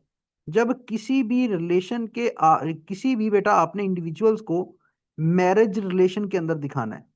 ठीक है। एक हॉरिजेंटल लाइन ऐसे ड्रॉ कर दीजिए। ठीक है। और अगर आपने ये कहना है कि A marriage to B, having आप लोगों के पास two childs, having one child और टू चाइल्ड, तो ऐसे वर्टिकल लाइन लगा के फिर इनके साथ बेटा, इनका एक बेटा है आप लोगों के पास, जब वो बेटे की बात करेगा तो इनका बेटा एक बेटा आप लोगों के पास, तो उसको आप स्केयर की फॉर्म के अंदर ड्रा कर दें। एक बेटी आप लोगों के पास है, तो उसको हम लोग क्या करेंगे, ऐसे आप लोगों के पास फीमेल है ना बेटी आपके पास, तो उसको हम ऐसे स्केयर की फॉर्म के अंदर, स्केयर कह रहा हूँ सॉरी, सर्कल की फॉर्म के अंदर बता देंगे। ठीक है। तो इस तरह जब हमारे पास ट्री बनना बेटा स्टार्ट हो जाएगा ना, वर्टिकल जो लाइन आप लोगों के पास है, हॉरिजॉन्टल लाइन जो आप लोगों के पास है, हॉरिजेंटल लाइन बेटा जो आप लोगों के पास है, इससे आप लोगों ने इस फैमिली ट्री के अंदर मैरिज को बेटा शो करना है। और जो आप लोगों के पास वर्टिकल लाइन आप लोगों के पास है, इसके इसके से बेटा आप लोगों ने क्या करना है, इससे आप लोगों ने उनके, आप लोगों ने चिल्ड्रंस को शो करना है। ठीक है। अब वो ये कहता है कि उनका एक आप लोगों के पास बेटा है जिसका नाम आपके पास सी है, उसकी शादी बेटा डी के साथ हो जाती है। तो यहाँ पे इसकी शादी आप किसके साथ करें, इसकी, इनकी एक बेटी है सी, उसकी शादी बेटा आपके पास डी के साथ हो जाती है। ठीक है। इनका इनमें से भी एक आप लोगों के पास क्या है, बच्चा आप लोगों के पास है। ठीक है। वो आपके पास फीमेल है जिसका नाम ई है। तो बताएं इस ई का ताल्लुक बी के साथ क्या होगा, इस ई का ताल्लुक बेटा बी के साथ आप लोगों के पास क्या होगा। तो अब अगर फैमिली ट्री बना होगा तो हमारे लिए चीजें बेटा क्या हो जाएंगी, आसान हो जाएंगी। फैमिली ट्री का बेटा ये फायदा होता है कि फैमिली ट्री से आप लोगों के लिए चीजें क्या हो जाती हैं, आसान आप लोगों के पास हो जाती हैं। जरा वो रिलेशंस फाइंड आउट करना हमारे लिए आसान हो जाते हैं। दोबारा बता देता हूँ, किसी भी फीमेल रिश्ते के इर्द गिर्द आप लोगों ने क्या करना है, बेटा सर्कल ड्रा करना है। किसी भी मेल रिलेशन के इर्द गिर्द आप लोगों ने क्या करना है, स्केयर ड्रा करना है। अगर उनकी आपस के अंदर आप लोगों ने मैरिज दिखानी है, तो उसके लिए बेटा आप लोग क्या करेंगे, आप हॉरिजेंटल लाइन ड्रा करेंगे। ठीक है। अगर आप लोगों ने क्या करना है कि उनके लिए आपस के अंदर आप लोगों ने क्या करना है, आप लोगों ने उनके आप आगे चिल्ड्रंस को शो करना है, तो उसके लिए आप वर्टिकल लाइन लगाएंगे। ठीक है। लेट्स सपोज वो ये कहते हैं कि ए हस्बैंड इज बी, आप लोगों के पास क्या है, एक स्टेटमेंट लिखता हूं, A husband is, A's husband is B. अब देखिए वो कहते हैं ए का जो हस्बैंड है वो बी है, तो ए आप लोगों के पास क्या है, फीमेल आप लोगों के पास है, इसका हस्बैंड मतलब इसकी शादी हुई किसके साथ, बी के साथ। ठीक है। आप लोगों ने पहले फिक्रे का, आप लोगों ने उसको क्या किया, फैमिली ट्री की फॉर्म के अंदर लिख लिया। वो कहते हैं कि आप लोगों के पास having two childrens, having two childrens, आप लोगों के पास सी एंड डी, सी आप लोगों के पास a girl and D a boy, उनकी एक बेटी, और आप लोगों के पास क्या है, आप सन आप लोगों के पास है। तो हमें पता चला कि इनके दो बच्चे आप लोगों के पास हैं। बेटी आप लोगों के पास क्या है कि उसका नाम आप लोगों के पास क्या है, सी बेटा आपके पास है। और बेटे का नाम आप लोगों के पास क्या है, डी आप लोगों के पास है। ठीक है। अब नेक्स्ट वो ये कहते हैं कि C marries to E, C marries to E बेटा आपके पास। अब सी है, इसकी शादी किसके साथ हुई, ई के साथ। तो ई आपके पास क्या होगा, ई बेटा मेल होगा ना। और वो ये कहता है कि एंड डी मैरीज टू आप लोगों के पास एफ। डी की शादी बेटा किसके साथ हुई? एफ के साथ शादी हुई। अब देखिए जो आपके पास डी एंड एफ हैं, उनका बेटा आप लोगों के पास एक बेटा है, एक सन आप लोगों के पास है, जिसका नाम है एच। इसका मतलब इनका भी बेटा आप लोगों के पास एक बेटा है, जिसका नाम आप लोगों के बेटा है आपके पास एच आप लोगों के पास है। अब ये बताएं कि हाउ एच आप लोगों के पास रिलेट टू आप लोगों के पास बी। एच का बी के साथ क्या रिश्ता होगा? अब देखिए जब आपने ट्री बना लिया होगा, फैमिली ट्री बेटा आपने बना लिया होगा, तो अब एच का बेटा आपके पास बी के साथ क्या रिश्ता है? अब देखिए बाप के बेटे का बेटा आपके पास ग्रैंड बेटा आप लोगों के पास ग्रैंड सन हुआ ना। बी का एच जो है वो बी का आप लोगों के पास क्या पोता है, ग्रैंड सन आप लोगों के पास है। ठीक है, तो इसको आप लिख सकते हैं, इसको बेटा आप लिख सकते हैं। ठीक है, ये आप लोगों के पास है। तो इस तरह आपने फैमिली ट्रीज बेटा आप लोगों ने लाजमन इसके अंदर बनाने। फैमिली ट्री आप लोगों के पास क्या है, इसके अंदर लाजमन आप लोगों ने फिक्स कर लेने हैं ताकि आपके लिए चीजें आसान हो। नेक्स्ट बेटा मैं आपके सामने स्टेटमेंट लिखता हूं। R is mother of R is mother of two female childrens. आपके पास आर जो है वो दो फीमेल चिल्ड्रन की माँ है आपके पास। ठीक है, फीमेल चिल्ड्रन की माँ है, उनका नाम है एस एंड टी। इसका मतलब बेटा ये है कि वो ये कह रहा है कि R is a mother of आप लोगों के पास क्या है कि दो फैमिली आपके पास इसके दो बच्चे हैं। एक का नाम आपके पास क्या है एस है, एक का आपके पास क्या है टी है। दोनों क्या है फीमेल्स हैं, दोनों क्या हैं उसकी बेटियां आप लोगों के पास हैं। नेक्स्ट वो ये कहता है कि आप मुझे ये बताएं कि S marries to U. S marry to आप लोगों के पास यू। एस की जो शादी है वो किसके साथ होती है? यू के साथ। तो आपने इसको क्या किया, आपने ऐसे यू के साथ इसको क्या करवा दी, इसकी शादी करवा दी। और फिर नेक्स्ट वो ये कहते हैं कि and T was married to V. T was married to आप लोगों के पास वी। टी की शादी बेटा किसके साथ हुई? वी के साथ आप लोगों के पास। तो अब वो ये कहता है कि आप मुझे ये बताएं कि how V is relate to S. जो वी आपके पास है वो बेटा आप लोगों के पास क्या है, वो एस का क्या लगता है?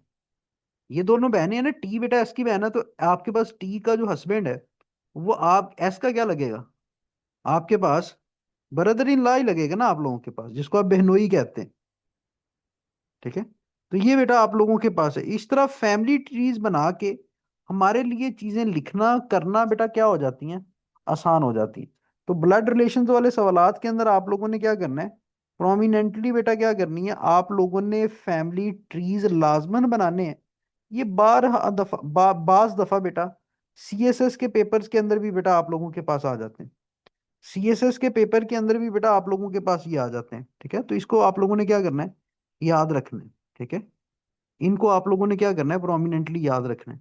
तो ये आपके पास सीटिंग अरेंजमेंट्स थी, ये बेटा आप लोगों के पास क्या थे, ब्लड रिलेशंस वाले सवालात थे। अब एनालिटिकल रीजनिंग की बेटा एक दो डोमेन्स आपको और भी करवा देता हूँ। एक होती है आप लोगों के पास लेस देन ग्रेटर देन।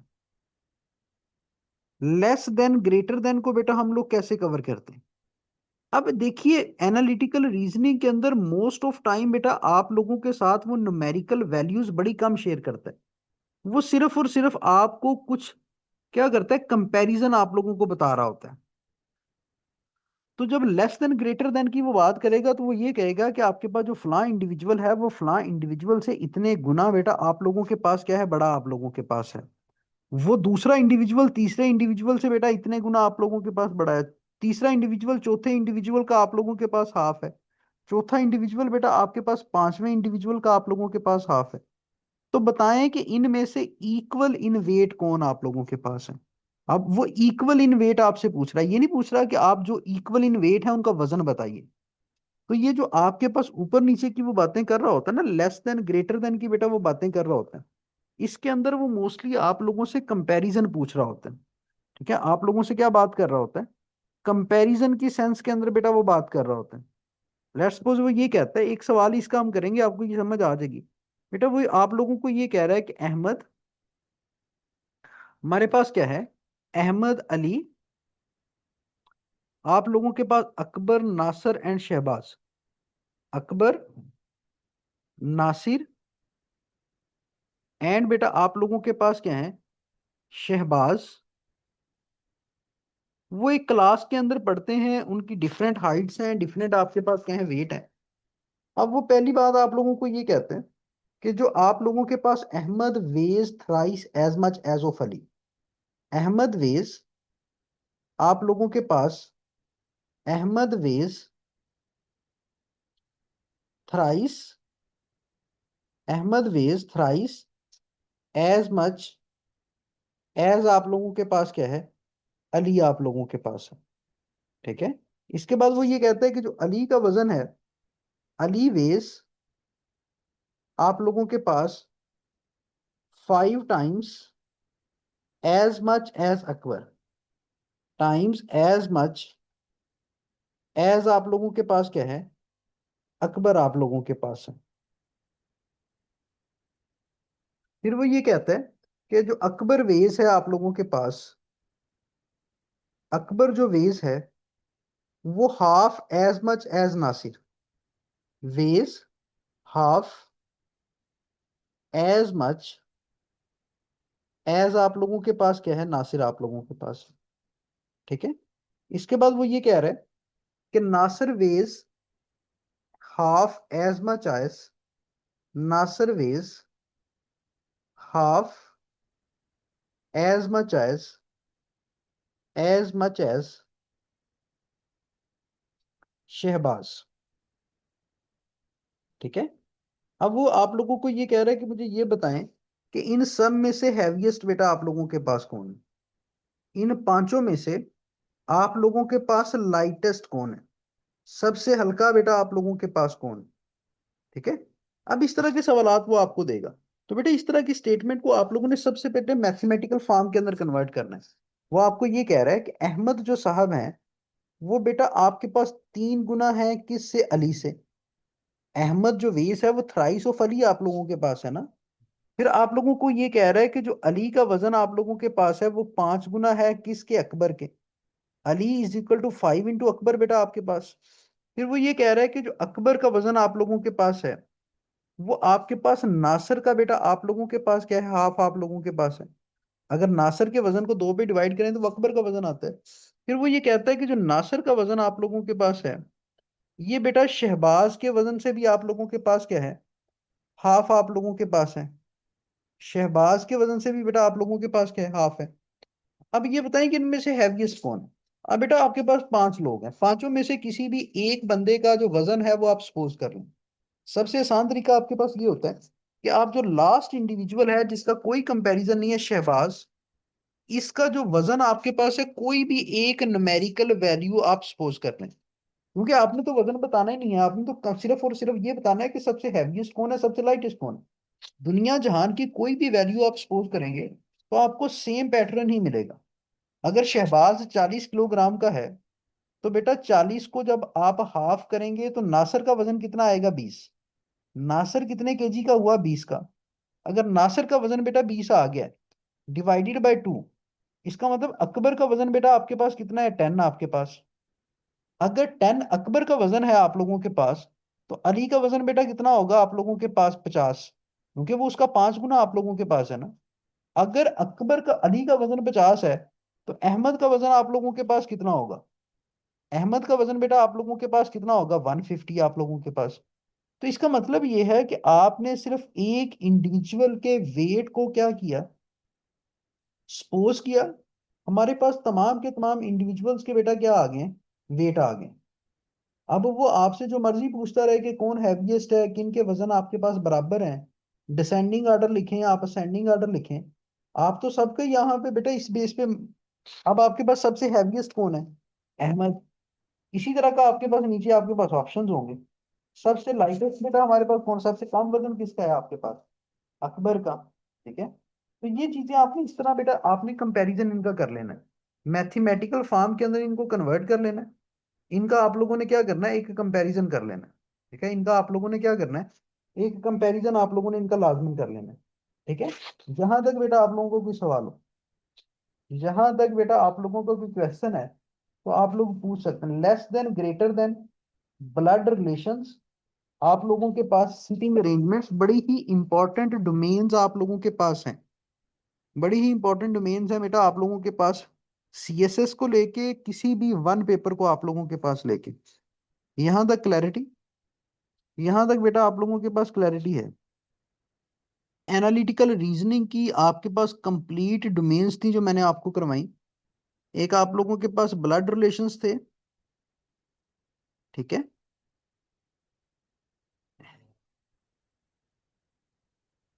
इसके अलावा आप लोगों के पास हमने एज रिलेटेड प्रॉब्लम्स को किया। हमने बेटा यहाँ पे ज्योमेट्रिकल कंसेप्ट्स किए।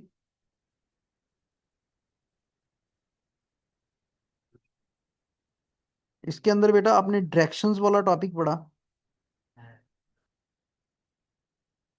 इसके अंदर आप लोगों ने वर्क शेयरिंग प्रॉब्लम्स के बारे में बेटा हम लोगों ने पढ़ा। फिर हमने यूनिट मेथड को देखा।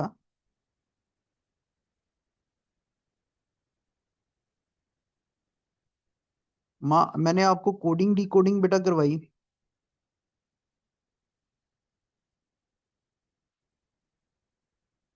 इसके बाद बेटा हम लोगों ने यहाँ पे आप लोगों के पास डिस्कस किया, सीरीज वाले सवाल डिस्कस किए। इसके अंदर आप लोगों ने सीटिंग अरेंजमेंट्स वाली बातें की आज की क्लास के अंदर।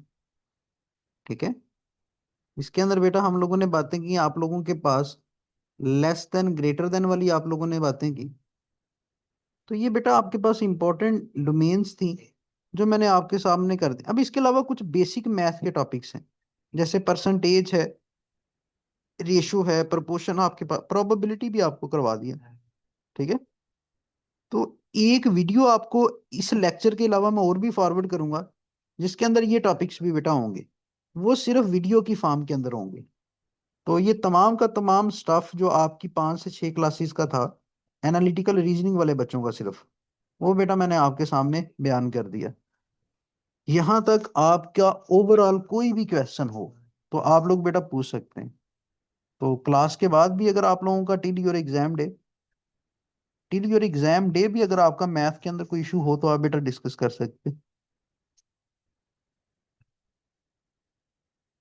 बेटा मैं वीडियो फॉरवर्ड कर दूंगा। मैट्रिसेस बहुत ही आसान टॉपिक है, बहुत ही आसान टॉपिक है। आपको उसका मैंने एक तरीकाकार आपको बताना है, वो आपको उस वीडियो के अंदर बेटा मिल जाएगा। ठीक है, तो this is all about from my side बेटा। बाकी इंशाल्लाह ताला जो कि वो बच्चे जो कि कंप्लीट मैथमेटिक्स का सेशन जिन्होंने ज्वाइन किया मेरे साथ, ये जो एनालिटिकल आप लोगों के पास बच्चे एनालिटिकल रीजनिंग वाले बच्चे हैं, इनकी आज मेरे साथ लास्ट क्लास है।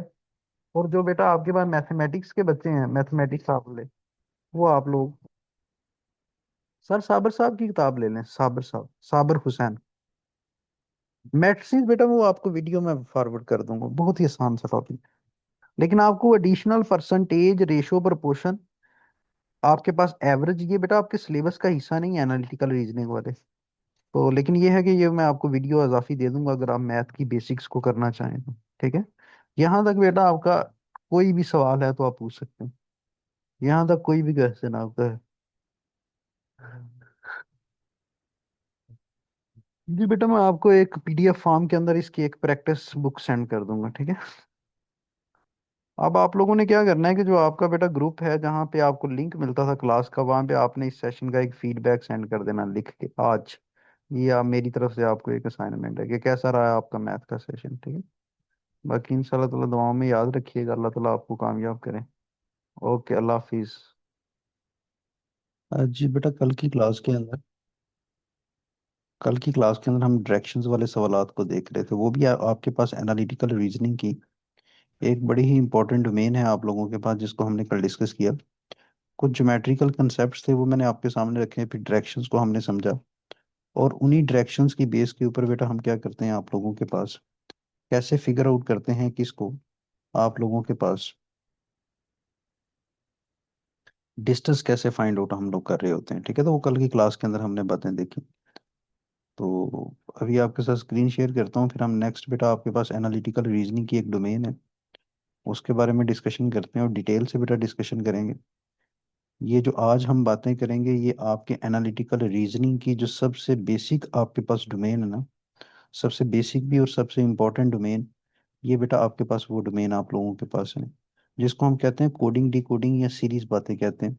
आपके पेपर के अंदर अक्सर बेटा ये सवालात आए होते हैं कि एक खास लैंग्वेज के अंदर हम फलां लफ्ज को फलां लिखते हैं आप लोगों के पास, in a certain language, in a specific language, if this word is written as this, तो उसी लैंग्वेज के अंदर हम क्या करेंगे, फलां वर्ड को कैसे लिखेंगे। बेटा जितने भी इस तरह के आपके पास सवालात होते हैं कि जिसके अंदर आपको चीजें कोड करके उसने दी होती हैं, इसके अंदर हम लोगों ने क्या करना होता है, इसके अंदर बेटा हम लोगों ने क्या करना होता है कि एक पैटर्न फाइंड आउट करना होता है। ठीक है, हमारे पास जो कोडिंग डी कोडिंग आप लोगों के पास है, ये आपके पास एनालिटिकल रीजनिंग की बेटा आप लोगों के पास क्या है, एक डोमेन आप लोगों के पास है। एनालिटिकल रीजनिंग की एक आप लोगों के पास डोमेन है जिसके अंदर आप लोगों ने सीक्वेंस फाइंड आउट करने होते हैं। सीक्वेंस तो चले एक प्रॉपर वर्ड नहीं होगा, आपने पैटर्न्स बेटा फाइंड आउट करने होते हैं। आप लोगों ने क्या करना होता है, पैटर्न फाइंड आउट बेटा आप लोगों ने करना होता है। पैटर्न हम क्यों फाइंड आउट करते हैं कि जो चीजें उसने आपको बना के दी उसके अंदर उसने किस पैटर्न को इस्तेमाल किया, और उसी पैटर्न की बेस के ऊपर वो जो चीजें आपसे मांग रहा होता है वो बेटा हम लोगों ने उसको क्या करनी होती है, निकाल के देनी होती है। फॉर एग्जाम्पल आप लोगों को ये कहता है, इसकी जितनी हम प्रैक्टिस करेंगे ना उतनी चीजें हमारे लिए आसान हो जाएंगी। अब बेटा वो ये कहता है कि एक कोई जुबान है, एक लैंग्वेज आप लोगों के पास है, कोडिड लैंग्वेज है, उसके अंदर आप कैट को DBU लिखते हैं, हम DBU लिखते हैं। तो इसी लैंग्वेज के अंदर, जिस लैंग्वेज के अंदर कैट को DBU लिखा आपने, इसी लैंग्वेज के अंदर हम बैट को क्या लिखेंगे। ठीक है, हम बैट को क्या लिखेंगे। अब ये आप लोगों के पास एक क्वेश्चन बन जाता है ना, इसका मतलब आप लोगों के पास ये हुआ कि ये जो आपके पास स्टार्ट के अंदर बेटा हमारे पास बातें हैं, ये जो आपको cat is equal to DBU आप लोगों के पास उसने लिख के दिया। अब कैट को DBU बेटा उसने जो लिख के आप लोगों के पास दिया, इसको हमने डी कोड करना है आप लोगों के पास, कि उसने इसको आपके पास DBU लिखते हुए किन पैटर्न्स को फॉलो किया आपके पास। अब देखिए यहाँ पे हमारे पास सबसे पहली तरीकाकार तो आपके पास ये है कि कैट के मुतबादल आप लोग एक इंग्लिश लेटर लिखते जाएं जो उसने लिखा है आप लोगों के पास। ये आपके पास बी है, ये आप लोगों के पास बेटा क्या है, यू आप लोगों के पास है। अब देखिए सी का अगर आप ABC आप देखें, हमारे पास क्या है बेटा, ए है, हमारे पास बी है। अगर आप हर इंग्लिश लेटर के इवज एक बेटा न्यूमेरिकल वैल्यू याद कर लें, तो बेटा हम क्या कर सकते हैं, इससे बहुत सारे मसले आपके हल हो सकते हैं। ठीक है, आप लोग हर इंग्लिश लेटर के इवज आप लोग क्या करें, एक बेटा न्यूमेरिकल वैल्यू याद कर लें। QRSTUV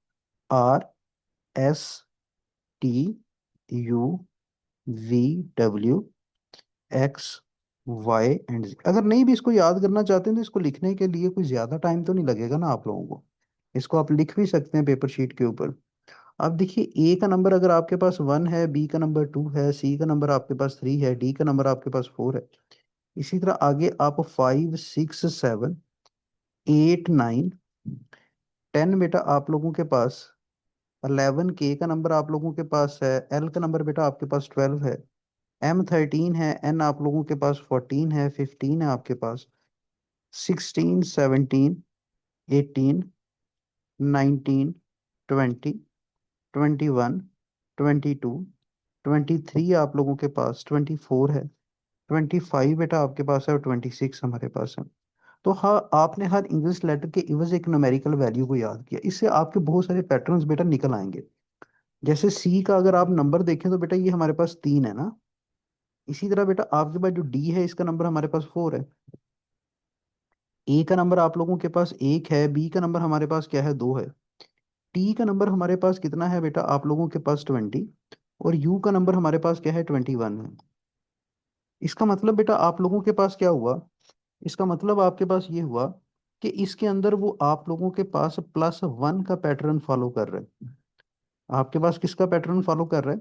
+1 का बेटा पैटर्न फॉलो कर रहा है। C to D लिख रहा है, A to B लिख रहा है, T to U बेटा आप लोगों के पास लिख रहा है। ठीक है। अब देखिए हमें पता चल गया कि उसने जो कैट को DBU लिखा, इसके अंदर उसने जो पैटर्न फॉलो किया वो +1 का पैटर्न फॉलो किया। अब इसी पैटर्न को बेटा हम अप्लाई करेंगे किसके ऊपर, जो चीजें आपसे वो रिक्वायर कर रहा है। बैट को आप लोग कैसे लिखते हैं? अब देखिए बी का नंबर हमें पता है कि आपके पास 2 है। ए का नंबर बेटा आप लोगों के पास 1 है। टी का नंबर हमें अभी पता चला कि वो आपके पास 20 है। इसके अंदर आप लोग क्या करेंगे? इसके अंदर बेटा हम +1 ईच वाला पैटर्न इस्तेमाल करेंगे।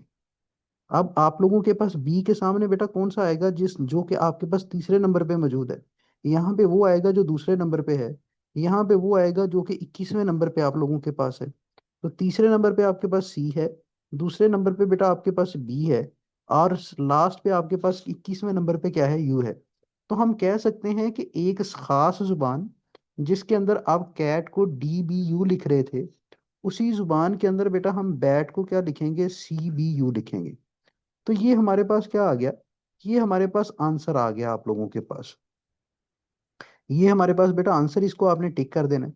अगर आप CSS का पेपर दे रहे हैं जहाँ पे चीज़ों को आपने एक्सप्लेन भी करना है, वहां पे फिर आप लोगों ने क्या करना है, वहां पे पैटर्न लिखना भी है। वहां पे आपने क्या करना है, वो पैटर्न आप लोगों ने लिखना भी है कि ये पैटर्न था जो मैंने फिगर आउट आप लोगों के पास किया। इसको अंडरस्टैंड किया आप लोगों ने? बेटा ये जो बात थी, इसको होप्स हो कि आप अंडरस्टैंड कर गए होंगे भी। ये सारी की सारी चीजें बेटा प्रैक्टिस बेस हैं, कि किसी भी कोडिंग डी कोडिंग के क्वेश्चन के अंदर जब तक आप पैटर्न नहीं निकालेंगे, पैटर्न कोई उसकी वैल्यू वुकत भी होनी चाहिए। ऐसा नहीं है कि वो पैटर्न सिर्फ आप सोच रहे हो कि ये एक पैटर्न है सो पैटर्न है। आपके पास वो एग्जैक्ट एक पैटर्न भी हो। +1 के साथ अगर चीजें चल रही हैं तो +1 के साथ चलें, +2 के साथ चल रही हैं तो +2 के साथ चलें। अगर +1 -1 +1 -1, तो ये भी एक पैटर्न है। मतलब कुछ समझ आए, कोई आपके पास हिरारकी हो, कोई नंबर थ्योरी आपके पास चले। ठीक है। अब यहाँ से बेटा हम लोग क्या करते हैं, आपके पास एक नेक्स्ट बात करते हैं, इसको मैं रेज कर देता हूँ। आप लोगों के पास कोडिंग डी कोडिंग के अंदर आप एक दो बातें और हैं, बाकी तो आपने प्रैक्टिस ही करनी है बेटा। एक दो बातें आपको इसके अंदर, वो जो टेक्निकल सी बातें हैं वो आपको बता देता हूँ, जो कि कुछ बच्चे जानते होंगे, कुछ बच्चे उसके अंदर बेटा गलती भी आप लोगों के पास करेंगे। अब उसको मैं आप लोगों के सामने बेटा रखता हूँ। ठीक है। +1 बेटा आप लोगों के पास कैसे आया? +1 मैं अभी आपको बताता हूँ कि उसने क्या किया। आप लोगों के पास यहाँ पे हम लोगों ने बेटा क्या किया था, कि यहाँ पे जरा ये देखिएगा कि वो आप लोगों को बात ये बता रहा था कि मीन्स डैट कि आप लोगों के पास एक खास जुबान, उसके अंदर बेटा कैट को आप DBU लिखते हैं। तो बेटा देखिए सी को आपने किसके साथ रिलेट किया, डी के साथ। तो कैट आप लोगों के पास क्या है कि सी का नंबर अगर 3 है, कैट का नंबर बेटा, डी का नंबर सॉरी 4 है, तो ये +1 ही आप लोगों के पास आ गया ना। इसी तरह ए को उसने किसके साथ रिलेट किया था, इसके सेकंड हमने खुद ही कर लिया, इससे हमें पैटर्न मिल गया ना आपके पास। ए का नंबर बेटा आपके पास 2 था, बी का नंबर आपके पास क्या था, सॉरी यहाँ पे आपके पास सी था। आपके पास सी का नंबर बेटा आपके पास कितना था, 3 था, तो ये भी +1 का पैटर्न आप लोगों के पास आ गया। तो इस तरह हमने आमना बच्चे यहाँ पे आप लोगों के पास चीजें की थी। ठीक है। अब नेक्स्ट क्वेश्चन जरा लिखिए। उस क्वेश्चन को बेटा हम लोग सॉल्व करते हैं यहाँ पे। वो आप लोगों के पास ये है। यस बेटा, जो भी पैटर्न -1 पैटर्न भी आप लोगों के पास आ सकता है। ठीक है। अब वो ये कहता है कि एक खास जुबान आप लोगों के पास है। आप लोगों के पास वो ये कहता है कि in a specific language the world road is written as. आपके पास QNZC। एक खास जुबान के अंदर हम रोड को QNZC लिखते हैं। तो इसी जुबान के अंदर हम पाथ को कैसे लिखेंगे? इसी जुबान के अंदर हम पाथ को कैसे लिखेंगे? इसका मतलब सबसे पहले आपको यहां से चीजों को क्या करना है, डी कोड करना है। कि अगर उसने रोड को बेटा आप लोगों के साथ QNZC लिखा है तो कैसे लिखा है, कौन सा पैटर्न फॉलो किया? तो सबसे पहली ट्रिक तो हमारे पास यही होती है कि हम क्या करें, हर इंग्लिश लेटर के इवज जो उसने आपको एक इंग्लिश लेटर दिया है उसके सामने उसको लिख दें। ये आपके पास क्यू है, ये आप लोगों के पास बेटा एन है, ये हमारे पास क्या है, जेड आप लोगों के पास है, ये हमारे पास क्या है, सी आप लोगों के पास है। आर का नंबर हमारे पास बेटा कितना होता है, 18। ये नंबर साइड पे लिखे हुए हैं आपके। क्यू का नंबर बेटा हमारे पास होता है 17। इसी तरह आप लोगों के पास ओ का नंबर बेटा आप लोगों के पास 15 है, एन का नंबर बेटा आप लोगों के पास 14 है, ए का नंबर बेटा आपके पास 1 होता है, और जेड का नंबर बेटा 26 आप लोगों के पास होता है। डी का नंबर आप लोगों के पास 4 है, और सी का नंबर आप लोगों के पास क्या है, 1 आप लोगों के 3 आप लोगों के पास है। अब 18 और 17 बेटा -1 हो गया ना आपके पास यहाँ पे, आप लोग का -1। अब देखिए 15 और आपके पास 14 ये भी -1 है, आपके पास 4 और 3 ये भी -1 है। अब देखिए ए का नंबर बेटा 1 है और जेड का नंबर 26 है। आपके पास ये जो एबीसी आप लोग पढ़ते हैं, ये आप लोगों के पास ए से स्टार्ट हो रही है, ऐसे ही चल रही है ना आप लोगों के पास, ऐसे चलती जा रही है, और कहाँ पे खत्म हो रही है, जेड के ऊपर बेटा खत्म हो रही है। अगर आपको कोई ये कहे कि आपने ए से एक लेटर पीछे जाना है, आपने क्या करना है, ए से एक लेटर बेटा पीछे जाना है, तो इसका मतलब आपके पास जेड ही होगा। अगर जेड से बेटा आपने एक लेटर आगे की तरफ जाना है, तो इसका मतलब आपके पास ए ही होगा। आपके पास देखिए एबीसी एक साइक्लिक वेग है, आपके पास ए ए स्टार्टिंग पॉइंट है, जेड आपके पास लास्ट पॉइंट है। तो यहाँ पे भी आप अगर देखें तो ये -1 ही है, वो ए और जेड को रिलेट कर रहा है आपस के अंदर, कि आप ए से क्या कर रहे हैं, एक पीछे की तरफ जा रहे हैं ना आप लोग। तो यहाँ पे आप लोगों को क्या मिला, -1 पैटर्न मिला, कि मतलब हर के अंदर आपने एक लेटर पीछे वाला लिखना है आपने। तो इसको आप अप्लाई कर दें किसके ऊपर, पाथ के ऊपर। हम क्या करते हैं बेटा, पाथ के ऊपर अप्लाई कर देते हैं। अब पाथ का पी का नंबर बेटा आप लोगों के पास कितना होता है, पी का नंबर हमारे पास आप लोगों के पास 16 होता है, ए का नंबर बेटा आप लोगों के पास 1 होता है, टी का नंबर हमारे पास 20 है, और आपके पास एच का नंबर जो है वो 8 आप लोगों के पास है। तो यहाँ पे भी -1 लिखेंगे, यहाँ पे भी बेटा आप -1 लिखेंगे, टी से भी -1 आप लोग लिखेंगे, और एच से भी आप लोग क्या करेंगे, -1 लिखेंगे। अगर पी से हम पीछे वाला लिखें तो वो ओ आता है आप लोगों के पास, 15 पे ओ ही है ना आपके पास। बेटा ए से एक पीछे वाला लिखें तो वो जेड आएगा। ए से अगर एक पीछे वाला आप लिख रहे हैं, -1 कर रहे हैं, तो जेड आप लोगों के पास आ गया। टी से अगर एक आप लोग पीछे जा रहे हैं तो वो आप लोगों के पास एस आ गया। एच से बेटा अगर आप एक लोग पीछे जा रहे हैं तो वो आप लोगों के पास जी आ गया। तो पाथ को हम लोग क्या करते हैं, पाथ को हम लोग क्या करते हैं, आप लोगों के पास अगर रोड को एक जुबान के अंदर QNZC लिखा जा सकता है, जो कि लिखा गया, बेटा उससे आपने चीजों को क्या किया, डिकोड किया, और उसी को हम लोगों ने अप्लाई किसके ऊपर कर दिया, आप लोगों के पास पाथ के ऊपर। तो उसी जुबान के अंदर हम वर्ड पाथ को कैसे लिखेंगे, OZSG आप लोगों को लिखेंगे, और इसको हम लोग क्या कर देंगे, आपके पास पेपर के अंदर जो भी आपके पास ऑप्शन होगा OZSG का, उसको हम टिक कर देंगे, ऑब्वियस सी बात है। तो कोडिंग डिकोडिंग वाले कंसेप्ट को आपने ऐसे लेके चलना है, ठीक है। आप लोगों के पास क्या है, यस बेटा अगर आप लोगों ने ए से -2 करना है लेट्स सपोज, तो फिर ऑब्वियस सी बात है कि फिर आपके पास वाई आएगा ना, फिर आपका जेड नहीं आएगा, फिर वाई आएगा। आप 2 लेटर पीछे जा रहे हैं, ठीक है। आपके पास क्या है, आपके पास 2 लेटर्स अगर आप लोग क्या कर रहे हैं, आप लोग पीछे जा रहे हैं, ठीक है। तो फिर आप लोगों के पास क्या है, समझ आ गई बेटा आपको इस बात की। अब नेक्स्ट बात बेटा, आप लोग बाजू का ये, यस बेटा आपकी बात बिल्कुल ठीक है, बाजू का उसने न्यूमेरिकल वैल्यूज भी दी होती हैं आपको। अब न्यूमेरिकल वैल्यूज को लेके भी कोई ज्यादा हमने परेशान होने की जरूरत नहीं है, निकालना उसके अंदर भी आप लोगों ने पैटर्न ही होता है, ठीक है। आप लोगों ने क्या करना होता है, उसके अंदर भी हमने पैटर्न ही फाइंड आउट करना होता है। पैटर्न अगर आप इसकी प्रैक्टिस करेंगे तो वहां पे बेटा कम से कम टाइम आपका इन सवालात के ऊपर लगेगा, ठीक है। अगर आप प्रैक्टिस नहीं करेंगे, वहीं पे जाके आप पैटर्न निकालने की कोशिश करेंगे, आपको पता ही नहीं है कि पैटर्न हम निकालते किस तरह से हैं, तो फिर वहां पे ये चीजें टाइम टेकिंग हो जाएंगी, ठीक है। फिर आप कोशिश करेंगे कि हम इसको तुक्का लगा दें, जो कि मोस्टली क्या लगता है बेटा, गलत ही लगता है। वो ये कहता है कि एक खास जुबान है, उसके अंदर आप बुक को 47 लिखते हैं। आप बुक को बेटा क्या लिखते हैं, 47 आप लोग लिखते हैं, ठीक है। अब देखिए वो कहता है कि इसी जुबान के अंदर आप लोग क्या करेंगे, इसी जुबान के अंदर हम लोग क्या करेंगे, द वर्ड कॉपी को कैसे लिखेंगे। हम लोग बेटा क्या करेंगे, वर्ड कॉपी को हम लोग क्या करेंगे, कैसे लिखेंगे आप लोगों के पास। या साथ में वो ये भी कह देता है कि अगर बुक को आप 47 लिख रहे हैं, ठीक है, और इसके अलावा बेटा द वर्ड जो आप लोगों के पास पेन आप लोगों के पास है, इसको आप 39 लिख रहे हैं, तो मुझे ये बताएं कि आपके पास द वर्ड कॉपी को कैसे लिखा जाएगा। इसका मतलब सबसे पहले हमें इन चीजों को डी कोड करना पड़ेगा। इन आप लोगों के पास जो वैल्यूज हैं, ये जो गिवन इंफॉर्मेशन आप लोगों के पास है, आपके पास डी कोड बेटा हमें करना पड़ेगा। अब देखिए बेटा, आप लोगों के पास बुक आप लोगों के पास है, वो कहता है कि बुक को हम 47 लिखते हैं। बी का नंबर बेटा आपके पास कितना होता है, 2। ओ का नंबर आप लोगों के पास कितना होता है, 15। ओ का नंबर आप लोगों के पास कितना है, 15 आप लोगों के पास है। के का नंबर आप लोगों के पास कितना है, के का नंबर बेटा हमारे पास कितना होता है, 11 होता है। अगर आप 15 जमा 11 और जमा 2 करें तो ये बेटा आपके पास 43 जवाब आता है। लेकिन उसने तो ये कहा कि हम बुक को 47 लिखेंगे। अब थोड़ी सी अपनी तसल्ली के लिए हम नेक्स्ट पे चलते हैं बेटा।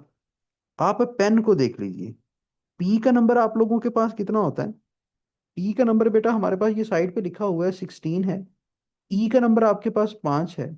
और आप लोगों के पास जो एन है, इसका नंबर आपके पास 40। इनको अगर आप जमा करें तो जवाब 35 आता है। लेकिन आपको तो उसने ये कहा कि जो पेन आप लोगों के पास है, इसको आपने 39 कोड करना है।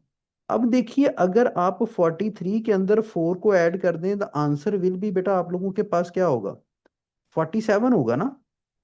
35 के अंदर बेटा अगर आप 4 को ऐड कर दें तो आप लोगों के पास आंसर कितना होगा, 39 हमारे पास होगा। तो अब यही पैटर्न बेटा कॉपी पे अप्लाई किया जा सकता है कि जो भी जवाब आएगा आपके पास, उसके अंदर आप 4 को जमा कर देंगे। सी का नंबर आपके पास 3 है। ओ का नंबर बेटा आप लोगों के पास कितना है, 15 है। पी का नंबर आप लोगों के पास कितना है, 16 आप लोगों के पास है। और वाई का नंबर बेटा आपके पास कितना है, 25 आप लोगों के पास है। तो ये हमारे पास टोटल अगर इसको करें तो ये 59 आता है ना। 3 जमा 5 15 18 होते हैं। 18 जमा बेटा आपके पास 16 कितने होते हैं, आप लोगों के पास 34।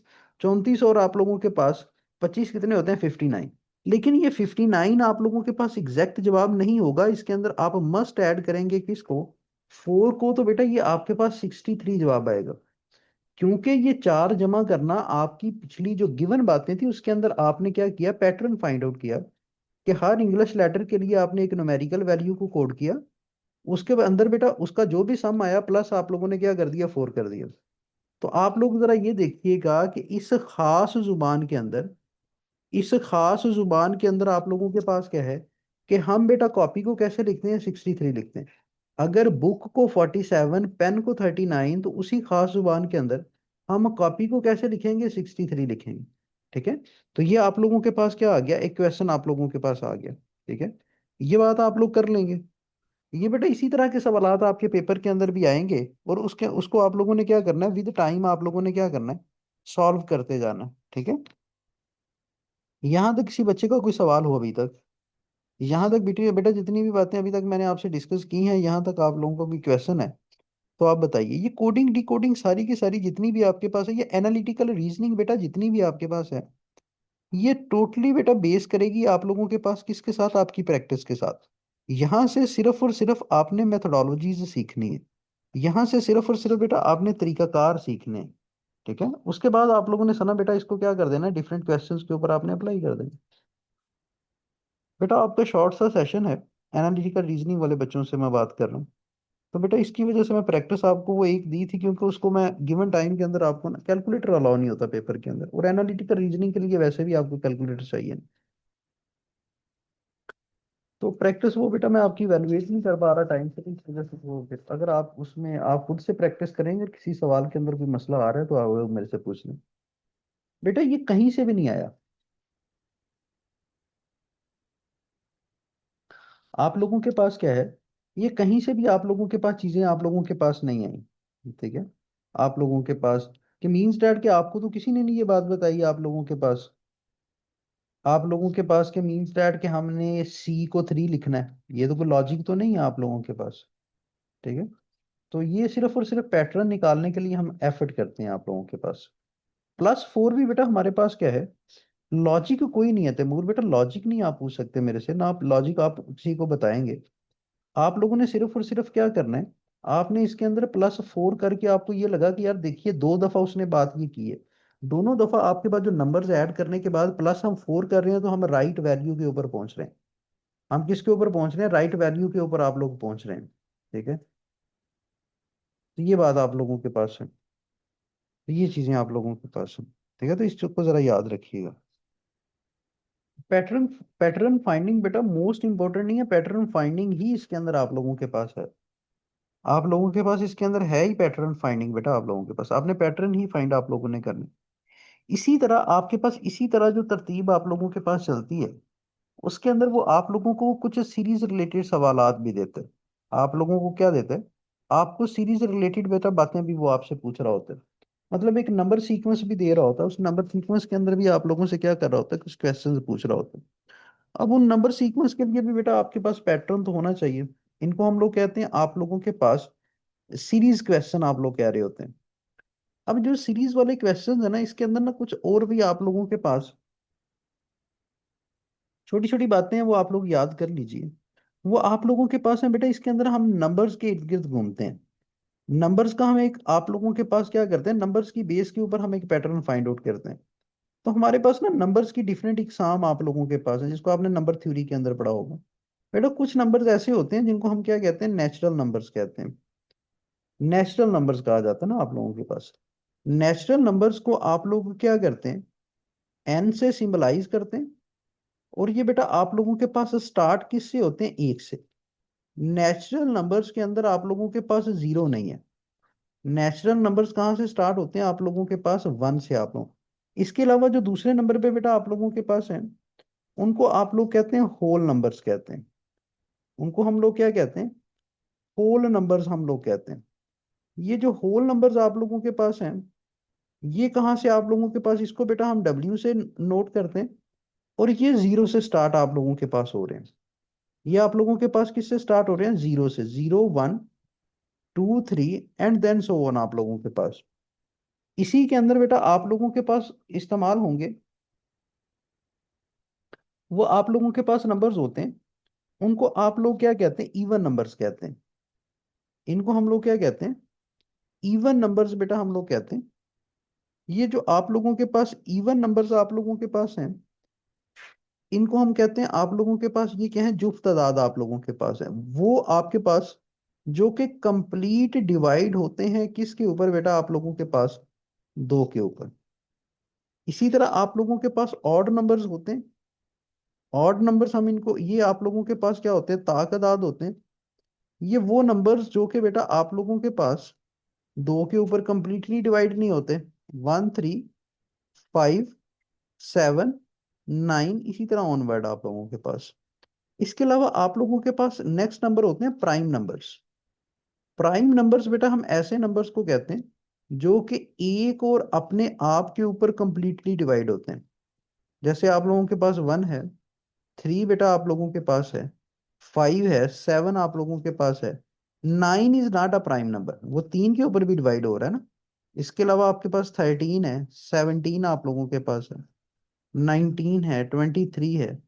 तो ऐसे नंबर जो कि आप लोगों के पास वन और इट सेल्फ अपने आप के ऊपर क्या होते हैं बेटा, डिवाइड होते हैं, उनको आप लोग क्या कहते हैं, प्राइम नंबर्स कहते हैं, ठीक है। अब प्राइम नंबर्स के अंदर सॉरी दो भी आएगा ना आप लोगों के पास। प्राइम नंबर्स के अंदर आप लोगों के पास ये दो से स्टार्ट होते हैं, एक को आप प्राइम नंबर तस्वर नहीं करते। एक को बेटा हम प्राइम नंबर आप लोगों के पास तस्वर नहीं करते, ठीक है। आपके पास ऐसे नंबर जो एक से बड़े हैं और आपके पास एक के ऊपर और अपने आप के ऊपर क्या होते हैं, डिवाइड होते हैं। अब बेटा इस नंबर थ्योरी की बेस के ऊपर हम क्या करते हैं कि जो आप लोगों को सीरीज रिलेटेड कुछ बातें दी जाती हैं, वहां पे आप लोग क्या करते हैं, आप पैटर्न फाइंड आउट करने के बाद उनके अंदर भी जो मिसिंग नंबर है उसको हम लोग क्या कर देते हैं, आपके पास लिख देते हैं। छोटी छोटी बातें इसके अंदर आप लोगों के पास है, उसको मैं यहाँ पे आपके पास मेंशन कर देता हूँ।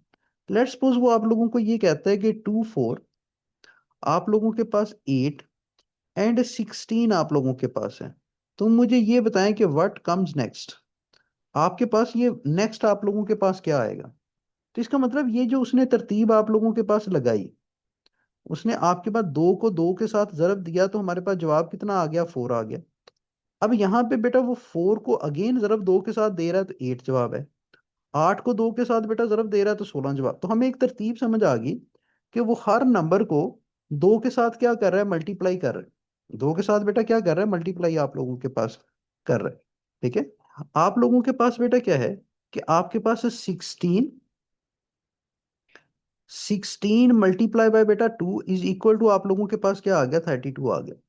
आप लोगों के पास क्या आ गया, 32 आ गया। ठीक है, तो ये आप लोगों के पास क्या है कि इस तरह आप लोगों ने इसके अंदर भी क्या करना है अपने, आप लोगों ने क्या करना है कि आप लोगों ने इसके अंदर भी आप लोगों ने बेटा पैटर्न ही फाइंड आउट करना है कि वो मल्टीप्लिकेशन पैटर्न को फॉलो कर रहे हैं, वो जमा पैटर्न को, आपके पास एडिशन पैटर्न को बेटा फॉलो कर रहा है, वो आप लोगों के पास डिवीजन पैटर्न को फॉलो कर रहा है, या आपके पास सब्ट्रैक्शन पैटर्न को फॉलो कर रहा है आप लोगों के पास। बेटा प्राइम नंबर जो है, ये नॉर्मली हम ऐसे नंबर्स को कहते हैं जिनके आपके पास जो कि डिवाइजेबल बाय आपके पास टू नंबर्स हों, ग्रेटर देन वन हो आप लोगों के पास, और डिवाइजेबल बाय टू नंबर्स आप लोगों के पास हों। तो जो वन है वो तो बेटा सिर्फ आपके पास वन के ऊपर ही डिवाइड हो रहा है ना, तो ये दूसरी बात तो आपके पास शर्त पूरी नहीं हो रही थी, इस वजह से इसको हम आपके पास क्या करते हैं, प्राइम नंबर तस्वर नहीं करते। ठीक है, अब नेक्स्ट बेटा जरा ये देखिएगा कि आप लोगों को नेक्स्ट सीरीज के अंदर वो ये कह रहे हैं, 3 आप लोगों के पास है, 9 हमारे पास बेटा है, 27 है, 81 है। अब वो ये कहता है कि व्हाट कम्स नेक्स्ट, आपके पास बेटा नेक्स्ट क्या आएगा। अब देखिए इसके अंदर आप जरा गौर कीजिए कि बेटा इसके अंदर आप लोगों के पास क्या है, इसके अंदर आप लोगों को 3 को वो 3 के साथ मल्टीप्लाई कर रहा है तो आपके पास 9 जवाब आ रहा है, 9 को बेटा वो 3 से मल्टीप्लाई कर रहा है तो आप लोगों के पास 27 जवाब आ रहा है, 27 को अगर 3 से मल्टीप्लाई किया जाए तो बेटा 81 जवाब आएगा, और 81 को बेटा अगर आपके पास 3 से मल्टीप्लाई किया जाए तो मीन्स डैट कि आप लोगों के पास जो जवाब आएगा वो 243 आएगा। तो यहाँ पे जो उसने आप लोगों के पास क्या किया, पैटर्न फॉलो किया, वो आप लोगों के पास बेटा जो पैटर्न फॉलो किया वो आप लोगों के पास मल्टीप्लीकेशन विद 3 नंबर्स उसने पैटर्न फॉलो किया। बाज का वो ऐसे सवालात भी दे देते हैं कि आपके पास A1 है, हमारे पास C3 है, हमारे पास बेटा E5 आप लोगों के पास है, हमारे पास G7 आप लोगों के पास है। तो बताएं कि व्हाट कम्स नेक्स्ट, आपके पास नेक्स्ट क्या आएगा। तो अब इसके अंदर जरा देखिएगा कि वो कर क्या रहा है बेटा, आपके पास इंग्लिश लेटर्स के अंदर भी 2 का डिफरेंस डाल रहा है, और न्यूमेरिकल वैल्यूज के अंदर भी बेटा 2 का डिफरेंस डाल रहा है, ऐसे ही कर रहा है ना आपके पास। तो इसका मतलब ये है कि इन टर्म ऑफ अगर नंबर देखें तो यहाँ पे 9 आएगा, और अगर आप लोगों के पास, अगर हम यहाँ पे बेटा इंग्लिश लेटर के इवज देखें तो इंग्लिश लेटर ABCDEFGHI, आपके पास यहाँ पे क्या आएगा, आई आएगा, क्योंकि इंग्लिश लेटर के अंदर भी वो +2 आप लोगों के पास कर रहा है। तो यहाँ पे आप लोगों के पास जो मिसिंग नंबर है ये आप लोगों के पास I9 आप लोगों के पास आ जाएगा, ये चीज भी आपने याद रखनी है।